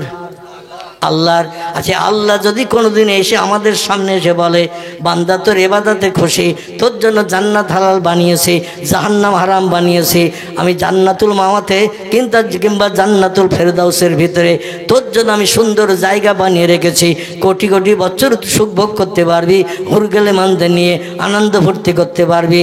আমরা যদি আল্লাহকে সামনে পেয়ে এরকম তত্ত্ব শুনি, খুশি হব না? হব না? কথা বলে খুশি হব, বলবো আমার ইবাদত বন্দেগী আল্লাহর কাছে পছন্দনীয় হয়েছে। আল্লাহ তার প্রতিদান আমারে দেবেন মরণের পর হাসরের মাঠে বিচার আচারের পরে আল্লাহ আমারে জান্নাত দান করবেন। মানুষটার নিশ্চিন্ত মনে হবে না? হবে না? আল্লাহ বলেন, হাবিব আমার কলেমার দাওয়াত দিতেছি, লা ইলাহা ইল্লাল্লাহ, এটা হলো কলেমার একটি অংশ। কলেমা দুটি অংশে পূর্ণ করা। কটি? কলেমা দুটি অংশে পূর্ণ করা। একটা হলো স্রষ্টার নাম, আর একটা সৃষ্টির ভিতরে শ্রেষ্ঠ যিনি তার নাম। জোরে বলুন একটু সুবহানাল্লাহ। সব সৃষ্টিকে বানিয়েছেন যিনি, তিনি হলেন লা ইলাহা ইল্লাল্লাহ। আর সমস্ত সৃষ্টির ভিতরে সেরার মর্যাদা পেয়েছেন যিনি, তিনি হলেন কলেমার অপর অংশ মুহাম্মাদুর রাসূলুল্লাহ। জোরে বলুন সুবহানাল্লাহ। আমার ভাইরা, আল্লাহ একদিন চিন্তা ভাবনা নিলেন, আমার নবী অধৈর্য হয়ে পড়েছে, আর 13 বছর শুধু মার খাচ্ছে, অত্যাচার উৎপীড়ন নির্যাতন সহ্য করছে। আমার তরফ থেকে তেমন কোনো পুরস্কার গিফট আমার নবীকে দেয়া হয় নাই। এমন একটা পুরস্কার আমার নবীরে দেব, 13 বছরের দুঃখ দুর্দশা চিন্তার কথা নবীর মগজে যেন আর কোনোদিন না আসে। এই পুরস্কারের জন্য আল্লাহ বলি, যাবিয়া জিবরিল ইলা রাসূলিহি, ও জিবরিল যাও আমার হাবিবের কাছে চলে যাও, আমার নবীর কাছে খবর দাও, আমার নবী যে আল্লাহর কথা মানুষের কাছে বলতে যে আর 13 বছর ধরে মার খাচ্ছে, আমি সেই আল্লাহ আমার নবীর সামনে বসে গল্প করে আমার চেহারা নবীরে দর্শন করিয়ে আমি আল্লাহ আমার নবীরে খুশি করে কলিজা ঠান্ডা করে দেব। আল্লাহ পাক যদি কোনোদিন আমাদের সামনে এসে দাঁড়ান, আমরা খুশি হব না অখুশি হব? সব সৃষ্টি দেখতে কত সুন্দর, ফুলগুলো কত সুন্দর, মানুষের মগজের চিন্তায় বিল্ডিং বালাখানা তৈরি করা হয়েছে কত সুন্দর সুন্দর, পিকনিক স্পট কত সুন্দর সুন্দর, কত জীবজন্তু কত সুন্দর, সাগরের মাছ দেখবেন হাজার হাজার কালারের মাছ, এক একটা মাছের গায়ে 12, 14, 15 রকমের তুলি দিয়ে যেন শিল্পীরা রঙগুলো টেনে দিয়েছেন। দেখলে মনে হবে কোনো শিল্পী রং টেনে দিয়েছে এই মাছের গায়ে দর্শনীয় করার জন্য, কিন্তু সেই খোদার কসম সাগরের মাছের গায়ে কেউ রঙের তুলি টানে নাই। আল্লাহ নিজে কোন শব্দ দিয়ে বানিয়েছেন। সব সৃষ্টি যদি দেখতে এত সুন্দর হয়, না জানি আল্লাহ কত দেখতে সুন্দর। সিবগাতুল্লাহ, আল্লাহ হলেন সব সৃষ্টির ভিতরে সেরা সুন্দর। জোরে বলুন একটু সুবহান। সেই আল্লাহ ডেকে বললেন, জিবরিল রে, আমি 12 মাসের ভিতরে একটা মাস পছন্দ করেছি, সেই মাসটির নাম হলো রজব মাস। কি মাস? যে মাসটার নাম আমি আপনাদের কাছে জিজ্ঞাসা করছিলাম। রজব শব্দের আবিধানিক অর্থ এসেছে দুটি। কটি বললাম? রজব শব্দের আবিধানিক অর্থ এসেছে দুটি। আল্লাহ পাক রজব শব্দের নামকরণ করেছেন বধির কালা। বধির বধির, এ দেখতে পায় না। পয়গম্বর মুহাম্মদ রাসূলুল্লাহ আবার রজব শব্দের নামকরণ করেছেন কালা কালা। এ শুধু দেখতে পায় না নয়, এ শুনতেও পায় না। আল্লাহ রজবকে পৃথিবীতে পাঠিয়ে বলে, রজব সব মাসকে আমি 1 মাস করে দুনিয়ায় পাঠাই। মহরম পাঠাই, সফর পাঠাই, রবিউল আউয়াল, রবিউল সানি, জমাদুল আউয়াল, জমাদুল সানি, রজব, শাবান, রমজান, শাওয়াল, জিলকদ, জিলহজ, 12টি মাস আমি 1 মাস 1 মাস পরে পরে পাঠাই। 1 মাস বান্দাদের সঙ্গে ওতপ্রোতভাবে জড়িত থেকে মাস যখন আমার কাছে ফিরে আসে, মাসকে আমি জিজ্ঞাসা করি, 1 মাস পৃথিবীতে ছিলে আমার বান্দারা তোমারই 1 মাসে কি কি আমল করেছে, কি কি কাজ করেছে একটু বলো। সব মাসকে আল্লাহ চোখলা করেছে, সব মাসকে আল্লাহ কান খোলসা করে দিয়েছেন, কিন্তু রজব মাসের চোখ আল্লাহ অন্ধ করে দিয়েছেন, বধির করেছেন। 1 মাস পৃথিবীতে থাকার পরে আল্লাহর কাছে যখন চলে যাবে, শাবান যখন শুরু হয়ে যাবে, আল্লাহ বলে, রজব রে, 1টা মাস দুনিয়ায় তোরে রেখে দিয়েছিলাম, আমার বান্দারা কে কি করেছে বল। রজব বলবে, আল্লাহ আপনার বান্দাদের শুধু সৎ কাজ ভালো কাজ করতে দেখেছি, এবং ভালো কাজ করার আওয়াজগুলো আমি আমার কানে শুনতে পেয়েছি, কিন্তু কোনো খারাপ কাজ বান্দাদের করতে দেখিনি, খারাপ কথাও বান্দাদের বলতে শুনিনি। জোরে বলুন একটু সুবহানাল্লাহ। আল্লাহ তখন ডেকে বললেন, রজব রে, তাহলে এখন দুনিয়া ধ্বংস করব না? আমার বান্দারা যখন আমার হুকুম তামিল করছে, আমার দুনিয়ায় বাস করছে, আমার নেমাত খাচ্ছে, বিবি বাচ্চা নিয়ে আনন্দ ভর্তি করছে, আমি আল্লাহ আমার মুয়াজ্জিন আজান শুনে মসজিদে জামাতে 5 ওয়াক্ত শরীক হয়ে ইবাদত করছে, তথ্য দিলে তুমি 1 মাসের তথ্য, এখনই দুনিয়া ধ্বংস করব না। তিরমিজি শরীফের হাদিস এসেছে, নাসাই শরীফের হাদিস এসেছে, যতদিন পর্যন্ত পৃথিবীতে একটা মানুষ আল্লাহ শব্দ ব্যবহার করবে, আল্লাহ ততদিন দুনিয়া ধ্বংস করবেন না।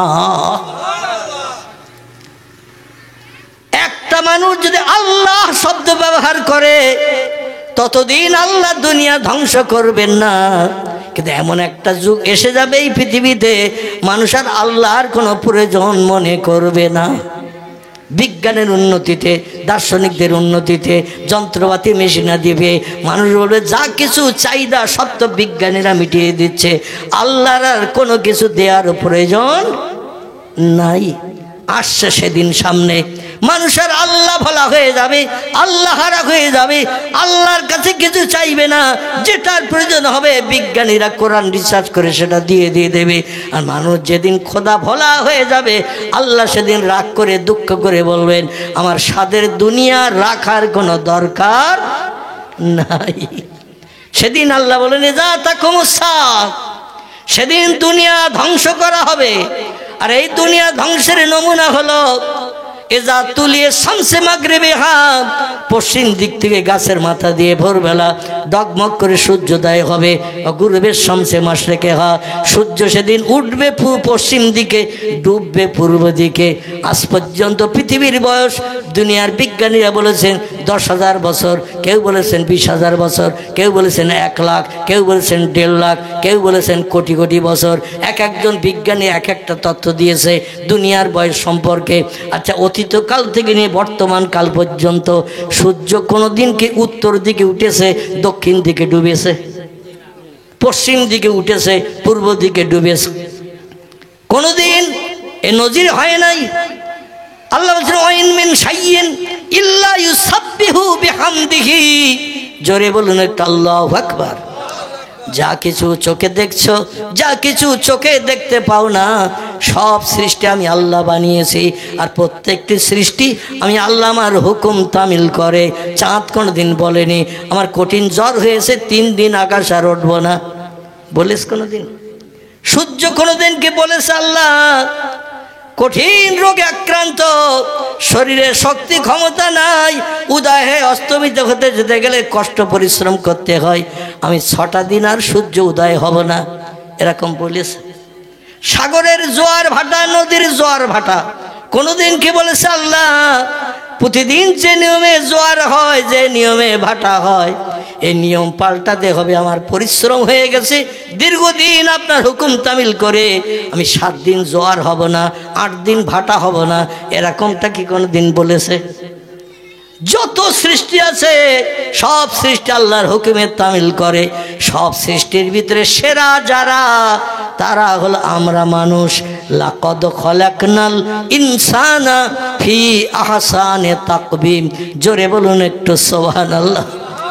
আল্লাহ কোরআনে সূরা 3-এর ভিতরে বলছেন, যত সৃষ্টি তোমরা চোখে দেখছো, যত সৃষ্টি সাগরে টাগরে ঝোপঝাড় জঙ্গলে যত সৃষ্টি বাস করে, সব সৃষ্টির ভিতরে মানুষকে আমি সেরা করে বানিয়েছি। সব সৃষ্টিকে মানুষের কাছে বশ্যতা করিয়ে দিয়েছি। বাঘ হিংস্র জন্তু এও মানুষের কাছে বশ্যতা স্বীকার করেছে। হাতি অনেক শক্তিশালী জন্তু, সেও মানুষের কাছে বশ্যতা স্বীকার করেছে। করেছে না করেনি?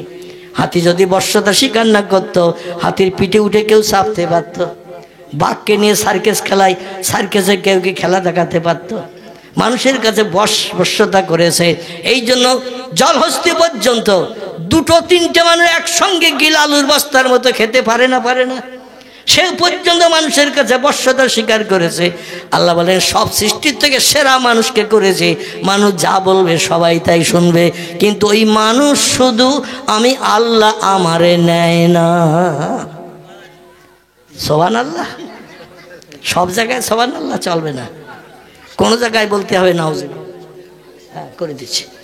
সব জায়গায় সুবহানাল্লাহ চলবে না, কোনো জায়গায় নাউজুবিল্লাহ বলতে হবে, কোনো জায়গায় আলহামদুলিল্লাহ বলতে হবে, এক এক জায়গায় এক এক রকম তথ্য দিতে হবে, অন্যথা আল্লাহ অখুশি হয়ে যাবে। ঠিক কি না আমার ভাইরা? তাই এই রজব মাসের ২৬ তারিখের দিনগত রাত আল্লাহ পাক রব্বুল আলামিন বিশ্বনবীর ১৩ বছরের দুঃখ দুর্দশা নিবারণের জন্য আল্লাহ পাক মক্কার কাবার চাতল থেকে জান্নাতে রকেট বোরাকে করে বিশ্বনবীকে ৭ আকাশ পাড়ি দিয়ে সিদরাতুল মুনতাহা টপকে নিজের খাস কোয়ার্টার আরশ কুরসিতে নিয়ে হাজির করেছিলেন। জোরে বলুন একটু সুবহানাল্লাহ। নবী এবং আল্লাহ সামনাসামনি বসে নামাজে ২ রাকাত নামাজের পরে যেমন হাঁটু সামনে দিয়ে ২ হাত দিয়ে তাশাহুদ পড়ি না, আত্তাহিয়াতু লিল্লাহি ওয়াস সালাওয়াতু আত-তাইয়্যিবাত, এই যে তাশাহুদ পড়ি বা দরুদ শরীফ পড়ি, তারপর দোয়া মাসুরা পড়ি যে হাঁটু লম্বা করে দিয়ে, এই রকম আল্লাহও বসেছেন ওই রকম পরিবেশ নিয়ে, নবীও বসেছেন। একটা ধনুক বেকালে যতটা তলাটা ডিস্টেন্স হয় এতটা সামনাসামনি ছিল। জোরে বলুন একটু সুবহানাল্লাহ। এবং বিশ্ব নবী গল্প শুরু করলেন আল্লাহ নূরে তাজলির চেহারা দর্শন করে। ইসলামিক ইতিহাসের ভিতরে তফসিরে রুহুল বায়ান, তফসিরে মাওজিহুল কোরআন, তফসিরে বায়ানুল কোরআন, তফসিরে বাইজাবি, তফসিরে কাশফ, এমন করে তফসিরে ফি জিলালিল কোরআন, বিখ্যাত বিখ্যাত তফসিরের কিতাবে লেখকেরা লিখেছেন আল্লাহ এবং নবী সামনাসামনি বসে গল্প করেছিলেন ২৭ বছরের লম্বা মেয়াদ। কতদিন? ২৭ বছরের লম্বা মেয়াদ। আপনার হৃদয়ে অনেক ব্যথা, অনেক দুঃখ, অনেক অনুশোচন আপনার ভিতরে আছে। আমার কলেমার দাওয়াত দিতে যে কত মার খেয়েছেন, কত অত্যাচার উৎপীড়ন নির্যাতন হয়েছে, আজকের আমার নূরে তাজলের চেহারা দর্শন করে কলিজার ব্যথা নিবারণ করুন। আমার সঙ্গে কথা বলে আপনি মনে সান্ত্বনা নিন এবং যেটা আমার কাছে চাইবেন আপনাকে সেটা দিয়ে পৃথিবীতে পাঠাবো। জোরে বলুন একটু সুবহানাল্লাহ। পয়গম্বর মুহাম্মদ রাসূলুল্লাহ বলছেন, কোনো ব্যক্তি যদি এই রজব মাসে একটা নফল রোজা রাখে সারা বছর রোজা রাখার সওয়াব সে পাবে। জোরে বলুন একটু সুবহানাল্লাহ। আর যেদিন রোজা রাখবেন সেই দিনের রাতে কিয়ামুন নাহার এবং সিয়ামুল লাইল, ওই রাত্রটা যেদিন নফল রোজা রাখবেন, ওই নফল রোজা রাখা দিনের বেলা না খেয়ে অনাহার থাকা, আর রাতের বেলা কিয়ামুল লাইল, রাতের বেলা দাঁড়িয়ে দাঁড়িয়ে আল্লাহর নামে তাহাজ্জুদের নামাজ পড়া। কিসের নামাজ? তাহাজ্জুদের নফল নামাজ যারা পড়বে, সারা বছর একটা রাত নামাজ পড়লে ১ বছর নামাজ পড়ার সব আমি আল্লাহ তাদের নামামলে লিপিবদ্ধ করে দেব। জোরে বলুন একটু সুবহানাল্লাহ। আল্লাহ পাক আগামীতে যে কটা দিন আমাদের হায়াতে বাঁচিয়ে রাখবেন, আমরা যেন এই রকম ভালো ভালো রাত, শবে বরাতের রাত, শবে মেরাজের রাত, এই রজব মাসের ২৬ দিনগত রাতটা হলো লাইলাতুল মেরাজের রাত, নবীজির আল্লাহ পরিদর্শনের রাত। এই সমস্ত রাতগুলো মুহররমের রাত। আমার ভাইরা, লাইলাতুল কদরের রাত একটু বেশি বেশি করে যে ইবাদত করবেন। খায়রুম মিন আলফে শাহর, ১,০০০ মাস বেঁচে থেকে ইবাদত করলে যত সওয়াব, একটা রাতে ইবাদত করলে তত সওয়াব। জোরে বলুন সুবহানাল্লাহ। হাসরের মাঠে হাজির হবেন, নেকির পাল্লায় যখন এগুলো চাপানো হবে দেখা যাবে পাপের পাল্লা হাজারো ওহদ পাহাড়ের মতো যদি পাপের পাল্লা হয় উঁচু হয়ে চলে যাবে, আপনার সবের পাল্লাটা ভারী হবে, আল্লাহর তরফ থেকে জান্নাতের সার্টিফিকেট দেওয়া হবে। আল্লাহ যেন সেই তৌফিক আমাদের সকলের জন্য নসিব করেন। সকলে বলুন আমিন। একটু দাঁড়িয়ে যান সকলে, পীরে নবীর দরবারে সোনার মদিনায় একটু সালাতু সালাম পাঠ করি। ইয়া নবী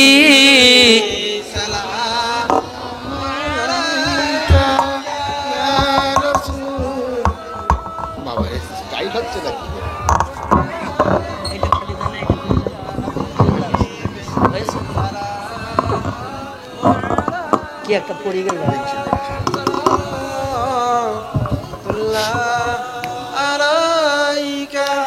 জিবরাইল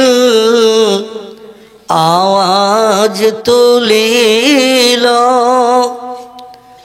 আসমানের দরওয়াজা খোলো গো, এসেছেন নবীদের সরদার, হবে যে খোদা দিদার। ইয়া নবী সালাম আলাইকা, ইয়া রাসূল সালাম আলাইকা, ইয়া হাবিব সালাম আলাইকা, সালাতুল্লাহ बागे इब्राहिम के गुलहिन मालाएक जिसके बुलबुल अपाई जाते तवक्कुल सलावतुल्लाह अलैका या नबी सलाम अलैका या सलाम अलैका या हबीब सलाम अलैका सलावतुल्लाह नबीजीर अब्बा अब्दुल्लाह रसूलल्लाहर अम्मा आमीना हबीबिर दुदमा हलीमा दयार नबीर रौजा मदीना या नबी सलाम या रसूल सलाम या हबीब सलाम अलैका सलावतुल्लाह अलैका सकले बसे पड़े या रब्बे सल्लम सल्लम दामे दवादा अला नबी का खैर खल्क़ि कुल्लुहिम भेजा है रब मेरे दरुद सलाम बरगुजीदा नबी पर अपने मदम बलगल उला बेकमालिही हसनतु जमीओ खिसालिही सल्लु अलैहि आरबेर बुके मक्कार परे आरबेर बुके मक्कार परे मामिनार जेथाय घर खुदार करुणा कौसार हुए झरसे बारंबार बलगल उला बेकमालिही कशफद्दुजा बेजमालिही हसनतु जमीओ खिसालिही सल्लु अलैहि वालिही। अल्हम्दुलिल्लाह देखते देखते रात अनेक हो गेছে 10টা 20 होते जाए 18 हो गए আমার ঘড়িতে। যাই হোক আমি সেই 8:30টার দিকে শুরু করেছিলাম, দেখতে দেখতে 2 ঘন্টার মতো হয়ে গেল। শীতের রাতে আপনারা বসে আছেন, আপনাদের সকলকে ধন্যবাদ জানাই এবং আল্লাহ পাক রব্বুল আলামিন এই আশা এবং বর্ষাকে কবুল করে নিয়ে তা জান্নাতের বাসিন্দা যেন আমাদের সবাইকে বানিয়ে নেন। সকলে বলুন আমিন। আসুন আমাদের কারো বাপ কারো মা দাদা দাদি আপনজন আত্মীয় স্বজন যারা নীরব নগর অন্ধকার কবরে ধরাশায়ী হয়ে আছে, আমরা তাদের আত্মার কল্যাণের জন্য একটু মাগফিরাত কামনা করব। তাবারুক আছে তো নাকি? সেটা এখানে দেয়া হবে? আচ্ছা, তাহলে কেউ উঠবেন না। সকলে দোয়া শেষে একটু মসজিদে যেমন আমরা জামাতে কাতারবদ্ধ হয়ে নামাজ আদায় করি, ওইভাবে একটু আগা পিছা হয়ে একটু কাতার দেবেন, তাহলে পরিবেশন করতে তাবারুক সুবিধা হবে ইনশাল্লাহ। সকলে আমার সঙ্গে দুখানা হাত উঠান। আল্লাহুম্মা আমিন, আল্লাহুম্মা আমিন, আল্লাহুম্মা আমিন। রব্বি গফিরলি যুনুবি ওয়ারহাম ওয়া আনতাল গফুরুর রহিম। রব্বি গফিরলি যুনুবি ওয়ারহাম ওয়া আনতাল গফুরুর রহিম। আল্লাহুম্মা হাসিবনা হিসাবান ইয়াসীরা, আল্লাহুম্মা হাসিবনা হিসাবান ইয়াসীরা, আল্লাহুম্মা নাজাওতা মিনান নার, আল্লাহুম্মা ওয়াকিনা আযাবান নার। আয় আল্লাহ, পবিত্র রজবের চাঁদে রাত্র দ্বীপ্রহর হতে যায়, রব্বুল আলামিন ভিক্ষুক সেজে কাঙাল সেজে 2টি করে ভিক্ষার থলি আমরা সকলে মিলে আপনার মহান দরবারে পেতেছি। কুদরতি নজরে বান্দা বান্দীদের দিকে ফিরে তাকান। এই মজলিস উপলক্ষ করে রহমতের দরজা খুলে দিন। আয় আল্লাহ, আপনার দয়ার দরজা খুলে দিন, করুণার দরজা খুলে দিন। আমাদের হাতগুলো খালি হাতে বঞ্চিত করে ফিরাবেন না। আপনার খুশনদি রেজামন্দি লাভের আশায় পাক কালাম কোরআন মজিদ থেকে নিয়ে সন্ধ্যার প্রাক্কাল থেকে সময় পর্যন্ত বিভিন্ন জবানিত উজমা কালাম নেমাতে কালাম কোরআন থেকে সূরা শরীফ আয়াত শরীফ তেলাওয়াত করা হয়েছে। আপনার হাবিবকে আমরা চোখে দেখি নাই, নবীজির সঙ্গে মদিনার দেশে সাহাবীদের মতো আমরা ঘুরে বেড়াতে পারি নাই, প্রিয় নবীর কণ্ঠের বাণী কানে শুনে জীবন ধন্য করতে পারি নাই। রসুলের মোহাব্বত প্রেম ভালোবাসা রক্ষার্থে এই মজলিসে বসে দাঁড়িয়ে দোয়া দরুদ মিলাদ কিয়াম সালাম আমরা সকলে মিলে পাঠ করলাম। আয় আল্লাহ, সাদকাটুকুন যদি আপনি মঞ্জুর করেন, সর্বাগ্যের সোনার মদিনায় সবুজ গম্বুজের নিচে তোহবাটুকুন পৌঁছে দিন। তাম খোলাফায়ে রাশিদিন সাহাবায়ে কেরাম আজাজ মুতাহিরিন রসুলের সকল আউলাদদের কবরে সব পৌঁছে দিন। বাবা আদম মা হাওয়া থেকে নিসা রুহুল্লাহ পর্যন্ত যত নবী আম্বিয়া তাদের বিবিরা রাত জেগে জেগে স্বামীদের দিনের কাজে সাহায্য করে কবরস্থ হয়ে গেছে, সকল নবী আম্বিয়া তাদের বিবিদের কবরে সব পৌঁছে দিন। পিরানে পীর দস্তগীর মহিউদ্দিন আব্দুল কাদের জিলানী হুজুর থেকে নিয়ে সময় পর্যন্ত যত অলিয়া উলিয়া গাউস কুতুব নকিব আবদাল শহীদ সোহাদা হাজি গাজী সুবিদার বেশ ইমানদার মুমিন মুসলমান নরনারী অন্ধকার কবরে যারা ধরাশায়ী হয়ে আছে, আল্লাহ সকলের কবরে সব পৌঁছে দিন। আপনার तमाम প্রেমিক প্রেমিকা মাহবুব মাহবুবা বান্দা বান্দীদের খাস রুহানি দোয়া আমাদের সকলের জন্য নসিব করুন। আয় আল্লাহ, আমরা যারা দোকানে করে হাত তুলেছি, কেহা বাপ হারা কেহা মা হারা এতিম বনে গেছি, রব্বুল আলামিন কেহা উভয়কে হারিয়ে আমরা চির এতিম সেজে গেছি। মায়ের চাঁদ মুখ দেখে নফল কবুল হজের সব আমরা নসিবে জুটাতে পারি না। আল্লাহ, আমাদের ভবিষ্যৎ জীবনের উন্নতির জন্য কত নামাজ তারা কাজা করে ফেলেছে, শরীয়তের কত খেলাফ কাজ হয়তো তারা করে বসেছে। আজরাইল ডাক দিয়েছে, জায়গা জমি ঘর বাড়ি আমাদের জন্য ফেলে রেখে অন্ধকার ছোট্ট কবরে হাজির দিয়েছে। জানি না আমাদের আপনজন আত্মীয় স্বজন দাদা দাদি নানা নানি খালা খালু ফু ফুবি বন্ধু বান্ধব পিতার কুল মাতার কুল শ্বশুর কুল শাশুড়ি কুল রক্তের বাঁধনে সম্পর্ক নিয়ে যারা কবরস্থ হয়ে আছে, সকলের কবরে জান্নাতি নাজ নেহমাত চালু করে দিন। আল্লাহ, কৌসারের পানি বরাদ্দ করে দিন। পরীক্ষকদের প্রশ্নের উত্তর আসানির সঙ্গে জবানে চালু করে দিয়ে ইমানদার মোমেন মোমেনা নরনারীর তালিকায় নাম নথিভুক্ত করে নিন। রব্বুল আলামিন, বিশেষ করে আমার বাড়িওয়ালা ভাই যে উদ্দেশ্য নিয়ে এই মাহফিলের ইন্তজাম করেছেন, তার মনোবাঞ্ছা মনো আশাকে পরিপূর্ণ করুন, অর্থ খরচকে কবুল করুন, তার ব্যবসায় কারবারে বরকত দান করুন। আল্লাহ, সংসারে একান্নভুক্ত যত মানুষ আছে সকলকে নিয়ে সুখী জীবন গঠন করে বসবাসের তৌফিক দান করুন। হাড়িতে দানায় দানায় বরকত দান করে দিন। আমরা যে যে মাধ্যম দিয়ে সংসার নির্বাহ করি, আল্লাহ আমাদের সেই মাধ্যমে বেশি বেশি করে বরকত দান করে দিন। আমাদের সকলে হাড়িতে দানায় দানায় উন্নতি দিন। ইবলিস শয়তানের কুমন্ত্রণা ধোঁকা থেকে আমাদের সকলকে নিষ্কৃতির ব্যবস্থা করুন। হিংসুকদের হিংসা থেকে, নিন্দুকদের নিন্দা থেকে, অত্যাচারী কুমন্ত্রণাকারী সমস্ত ব্যক্তিদের ধোঁকা প্ররোচনা থেকে আমাদের মাহফুজ রাখুন।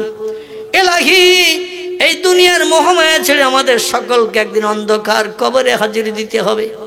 মরণের দিন, জুমার দিন, জুমার রাত কিংবা রমজান মাস নসিব করবেন আল্লাহ। তকদিরে যদি না জোটে আপনার হাবিবের ইন্তেকালের দিন সোমবার, আমাদের কাউকে যেন বঞ্চিত করবেন না। আয় আল্লাহ, মরণের সময় আপনার একত্ববাদের ভাষা পবিত্র কলেমা আসানির সঙ্গে আমাদের জবানে জারি করিয়ে ইমানদারের খাতায় নাম নথিভুক্ত করিয়ে হাসরের মাঠে আপনার হাবিব যেখানে দাঁড়ানো থাকবে, নবীজির পিছনে দামান ধরে আমাদের সকলকে দাঁড়ানোর তৌফিক দান করে দেবেন। আপনার নবী যে জান্নাতের অধিবাসী হবে, বাসিন্দা হবে, সেই জান্নাতের কোণে আমাদের জায়গা করে দেবেন আল্লাহ রব্বুল আলামিন। জীবনে ভুল ত্রুটি অপরাধ আমরা নফসের তাড়নায় পড়ে কুমন্ত্রণায় পড়ে, বন্ধুর পাল্লায় পড়ে, শয়তানের রসচায় পড়ে জীবনে যত ত্রুটি বিচ্ছিন্ন অপরাধ আমরা করে ফেলেছি, আল্লাহ আমাদের জীবনের সকল অপরাধকে ক্ষমা করে দিন। রহমান রহিম নামের ইজ্জত আমাদের জন্য দান করে দিন। আল্লাহ শয়তানের থেকে আমাদের দূরে সরে থাকার তৌফিক দান করুন। আল্লাহুম্মা ইন্না নাজআলুকা ফি নুহুরিহিম ওয়া নাউযু বিকা মিন শুরুরিহিম তাকাব্বাল মিন্না ইন্নাকা আনতাস সামিউল আলিম ওয়া তুব আলাইনা ইন্নাকা আনতাত তাওয়াবুর রহিম। সুবহানা রাব্বিকা রাব্বিল ইজ্জাতি আম্মা ইয়াসিফুন ওয়া সালামুন আলাল মুরসালিন আলহামদুলিল্লাহি রাব্বিল আলামিন।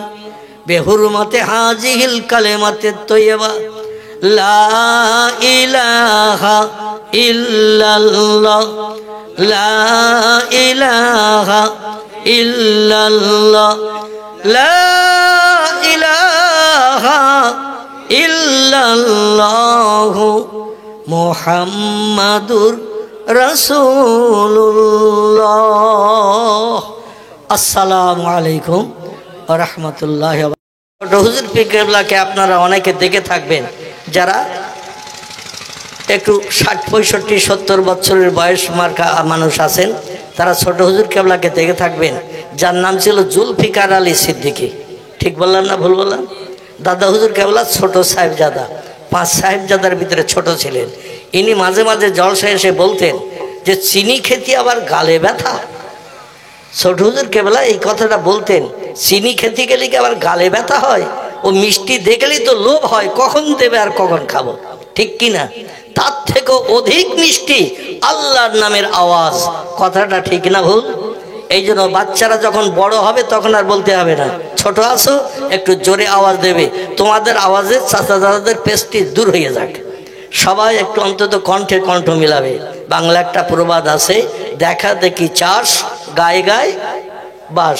ফাঁকা মাঠের মাঝখানে রাস্তার ধারে যদি কেউ ঘর বাঁধে, আরো 2-5 জন সেখানে ঘর বাঁধবে না বাঁধবে না? বাঁধবে। কারণ অমুক বেঁধেছে, ঘিঞ্জিটা থাকবো না, গরমের সময় হাওয়াও পাই না, ঠিক কিনা?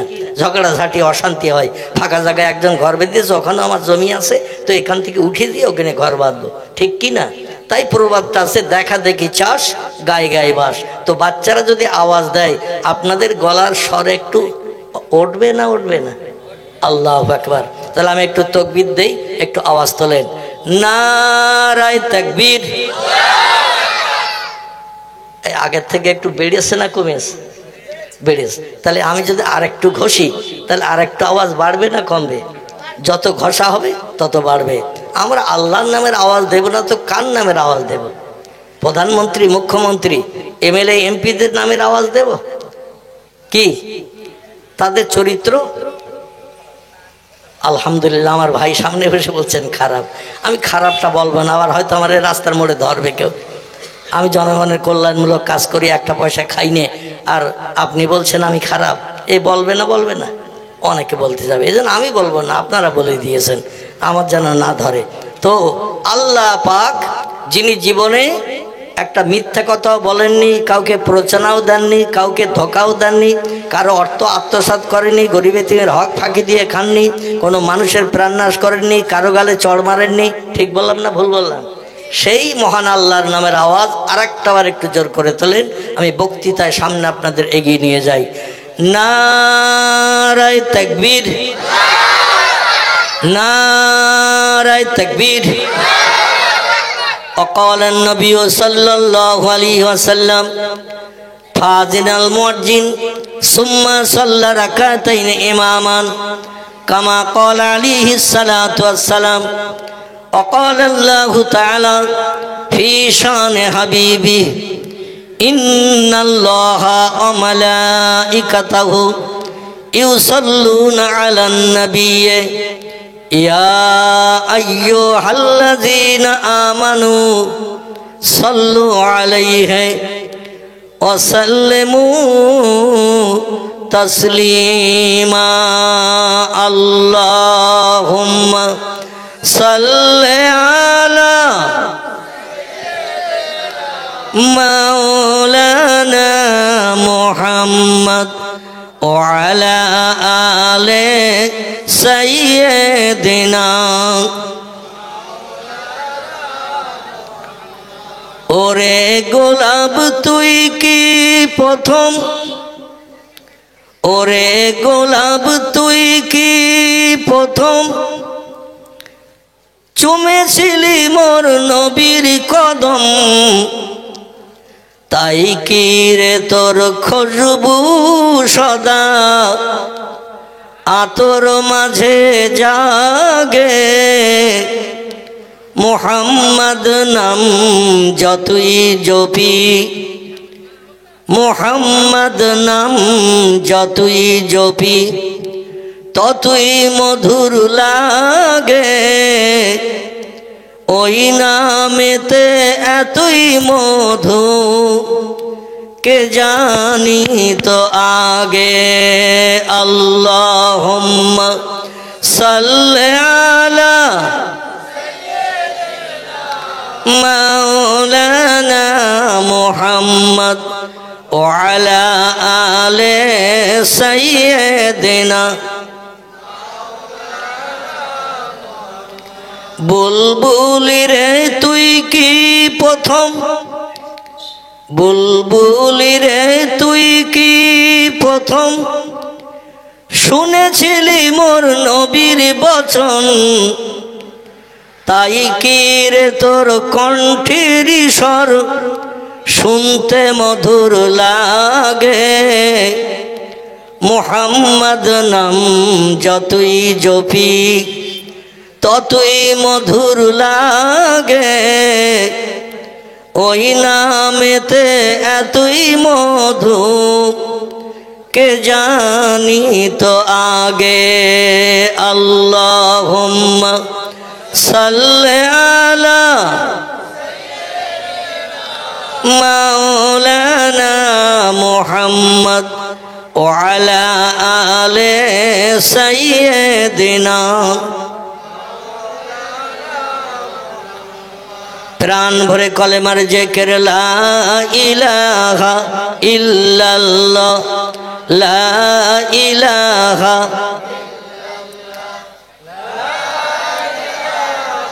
ইল্লাল্লাহ মুহাম্মাদুর রাসূল কাক ডাকে কাকা রবে কাক ডাকে কাকা রবে কোকিলের স্বর মধুর লাগে ডাকে সেই শীতের হাওয়ায় আল্লাহ ছাড়া মাবুদ নাই বলো লা ইলাহা ইল্লাল্লাহ লা ইলাহা ইল্লাল্লাহ লা ইলাহা ইল্লাল্লাহ নবী বকর গারে সুরে নবী বকর গারে সুরে সেই নামের ওই জিকির করে তাই না দেখে মাকড় সাথে জাল বুনিয়া যায় কবুতর এসে পাশে বসে স্মরণ করে তাই বলো লা ইলাহা ইল্লাল্লাহ লা ইলাহা লা ইলাহা ইল্লাল্লাহ মুহাম্মাদুর রাসূলুল্লাহ। আলহামদুলিল্লাহ, আমরা বক্তৃতার প্রারম্ভে আল্লাহর নামের একটু জপ জিকির, প্রিয় নবী মুহাম্মদ রাসূলুল্লাহর মহব্বতে একটু দরুদ সালাম আমরা পাঠ করলাম। এতে আমাদের লাভ হবে না লস হবে? আমাদের ভারতবর্ষের একটি অঙ্গরাজ্য, রাজ্যটির নাম হলো পাঞ্জাব। কি নাম বললাম? অঙ্গরাজ্য একটি পাঞ্জাব। যেমন বিহার আছে, উড়িষ্যা আছে, কর্ণাটক আছে, রাজস্থান আছে, গুজরাট আছে, তামিলনাড়ু আছে, আছে না? পশ্চিমবাংলা, ঝাড়খণ্ড, এইরকম করে কেরল, কর্ণাটক, বিভিন্ন রাজ্য আছে ভারতবর্ষের। একটি রাজ্যের নাম পাঞ্জাব। সেটা যেটা ভারতবর্ষের উত্তর পশ্চিমে অবস্থিত। কোথায় বললাম? ভারতবর্ষের উত্তর পশ্চিমে অবস্থিত পাঞ্জাব বলে একটি রাজ্য আছে, যেখানে আল্লাহর একজন প্রিয় বান্দা, মাহবুব বান্দা কবরস্থ হয়ে ঘুমিয়ে আছেন ভারতবর্ষের জমিনকে ধন্য করে। লোকটির নাম মুজাদ্দেদে আলফে সানি রহমাতুল্লাহ আলাইহি। কি নাম বললাম? মুজাদ্দেদে আলফে সানি রহমাতুল্লাহ আলাইহি। 1200 শতাব্দীর মুজাদ্দেদ ছিলেন যিনি। যেমন আমাদের ফুরফুরা শরীফ, হুগলি জেলার ফুরফুরা শরীফে একজন মুজাদ্দেদের আগমন হয়েছিল 100 বছর আগে। লোকটির নাম ছিল আবু বকর সিদ্দিকী আল কুরাইশি। মুজাদ্দেদ শব্দটি আরবি ভাষা, এর বাংলা অর্থ হলো সমাজ সংস্কারক। কি নাম বললাম? সমাজ সংস্কারাচ্ছন্ন মানুষকে সুপথ দেখিয়েছেন, অন্ধকার থেকে আলোর পথ দেখিয়েছেন, এনাদের বলা হয় মুজাদ্দিদ। এই পাঞ্জাবের জমিনে জায়গাটির নাম হলো সারহান্দ। কি নাম বললাম? আহমদ সারহান্দি রহমাতুল্লাহ আলাইহি।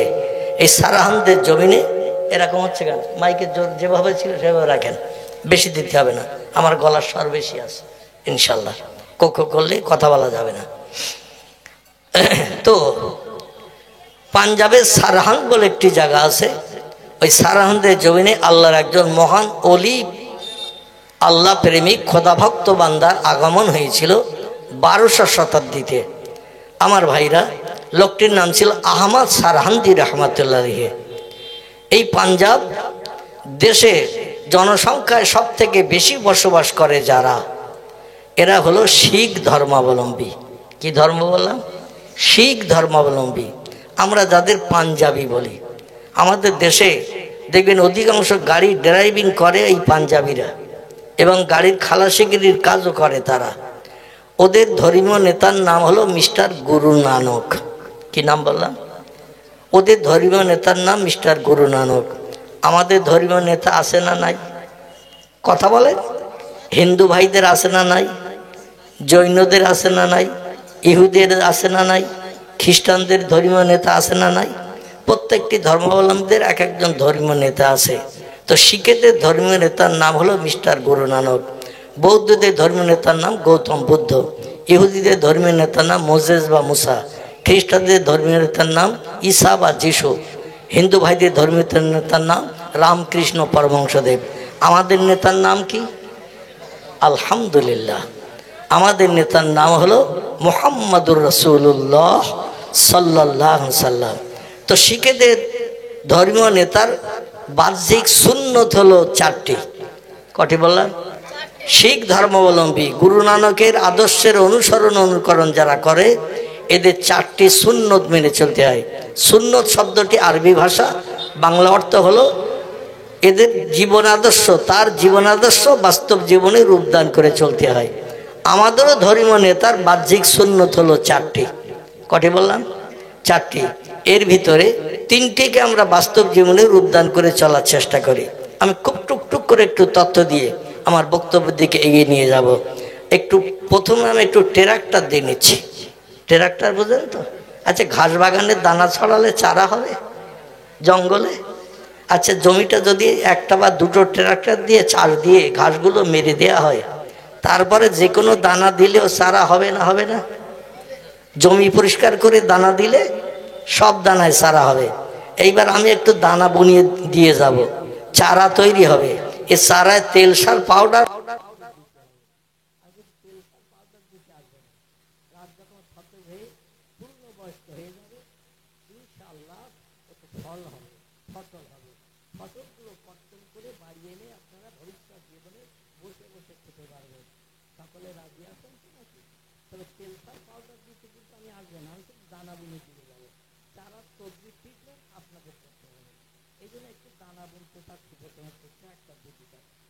মিনিটের জন্য, তাহলে আমার কোরআন হাদিসের আলোচনা করতে দানা ছড়াতে সুবিধা হবে। আমি আশা রাখি আল্লাহু আকবার, আল্লাহর কোরআন এবং নবীজির জওয়ানে হাদিস শরীফ, এই ভিতরে কোনো মিথ্যা কথা আছে? কথাগুলো সত্য বিশ্বাস করে যদি আপনি তেল সার পাউডার দেন, অবশ্যই চারা গাছ সতেজ হবে, বড় হবে, প্রাপ্ত বয়স্ক হয়ে গেলে ফল ধরবে, ফসল হবে। সেগুলো কর্তন করে ভবিষ্যৎ জীবনে কোটি কোটি বছর বিনা পয়সায় বিনা বাজারে আপনি বসে বসে শুধু হুকুম করবেন, মাল এসে হাজির হবে। জোরে বলুন সুবহানাল্লাহ। সেই জায়গাটির নাম হলো আল্লাহর জান্নাত। কি নাম বললাম? আচ্ছা, জান্নাতে কেউ বাজার করতে যাবে? আচ্ছা, বাজার করতে যাবে না। কেউ পকেটে পয়সা করে নিয়ে বাজারে যায় না, খালি হাতে যায়? আমাদের দেশে পয়সা নিয়ে যেতে হয়, কিন্তু ওখানে কোনো পয়সা কড়ি লাগবে না।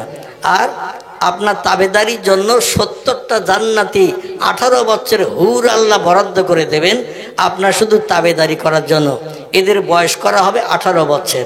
18 বছরের বয়স করা হবে। 1 লক্ষ 2 লক্ষ বছর পেরিয়ে গেলে 18 বছরের সুন্দরী যুবতী হুর 19 বছরের বয়সে দেখাবে না, আবার 18 বছরের যুবতী হুর 17 বছরে দেখাবে না। একই রকম চেহারার কাটিং থাকবে।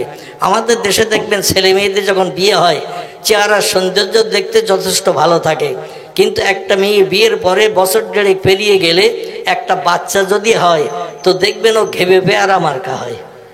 ঠিক বললাম না ভুল বললাম? অধিকাংশ মেয়েদের বাচ্চা হয়ে গেলে চেহারার সৌন্দর্য বিয়ের সময় যেমন ছিল, একটা বাচ্চা হয়ে গেলে আর তেমন থাকে, ঘেবো পেয়ারা মার্কা হয়ে যায়। এরাও যখন বয়স বেশি হয়ে যায়, 30, 35, 40 বছরে কোটা পেরিয়ে যায়, যৌবন বয়সের মতো চেহারার সৌন্দর্য থাকে।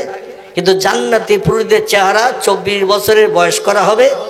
কোটি কোটি বছর পেরিয়ে গেল 25 বছর বয়স হবে না, 23 বছর হবে না, একই রকমের বয়স থাকবে। জোরে বলুন একটু সুবহানাল্লাহ।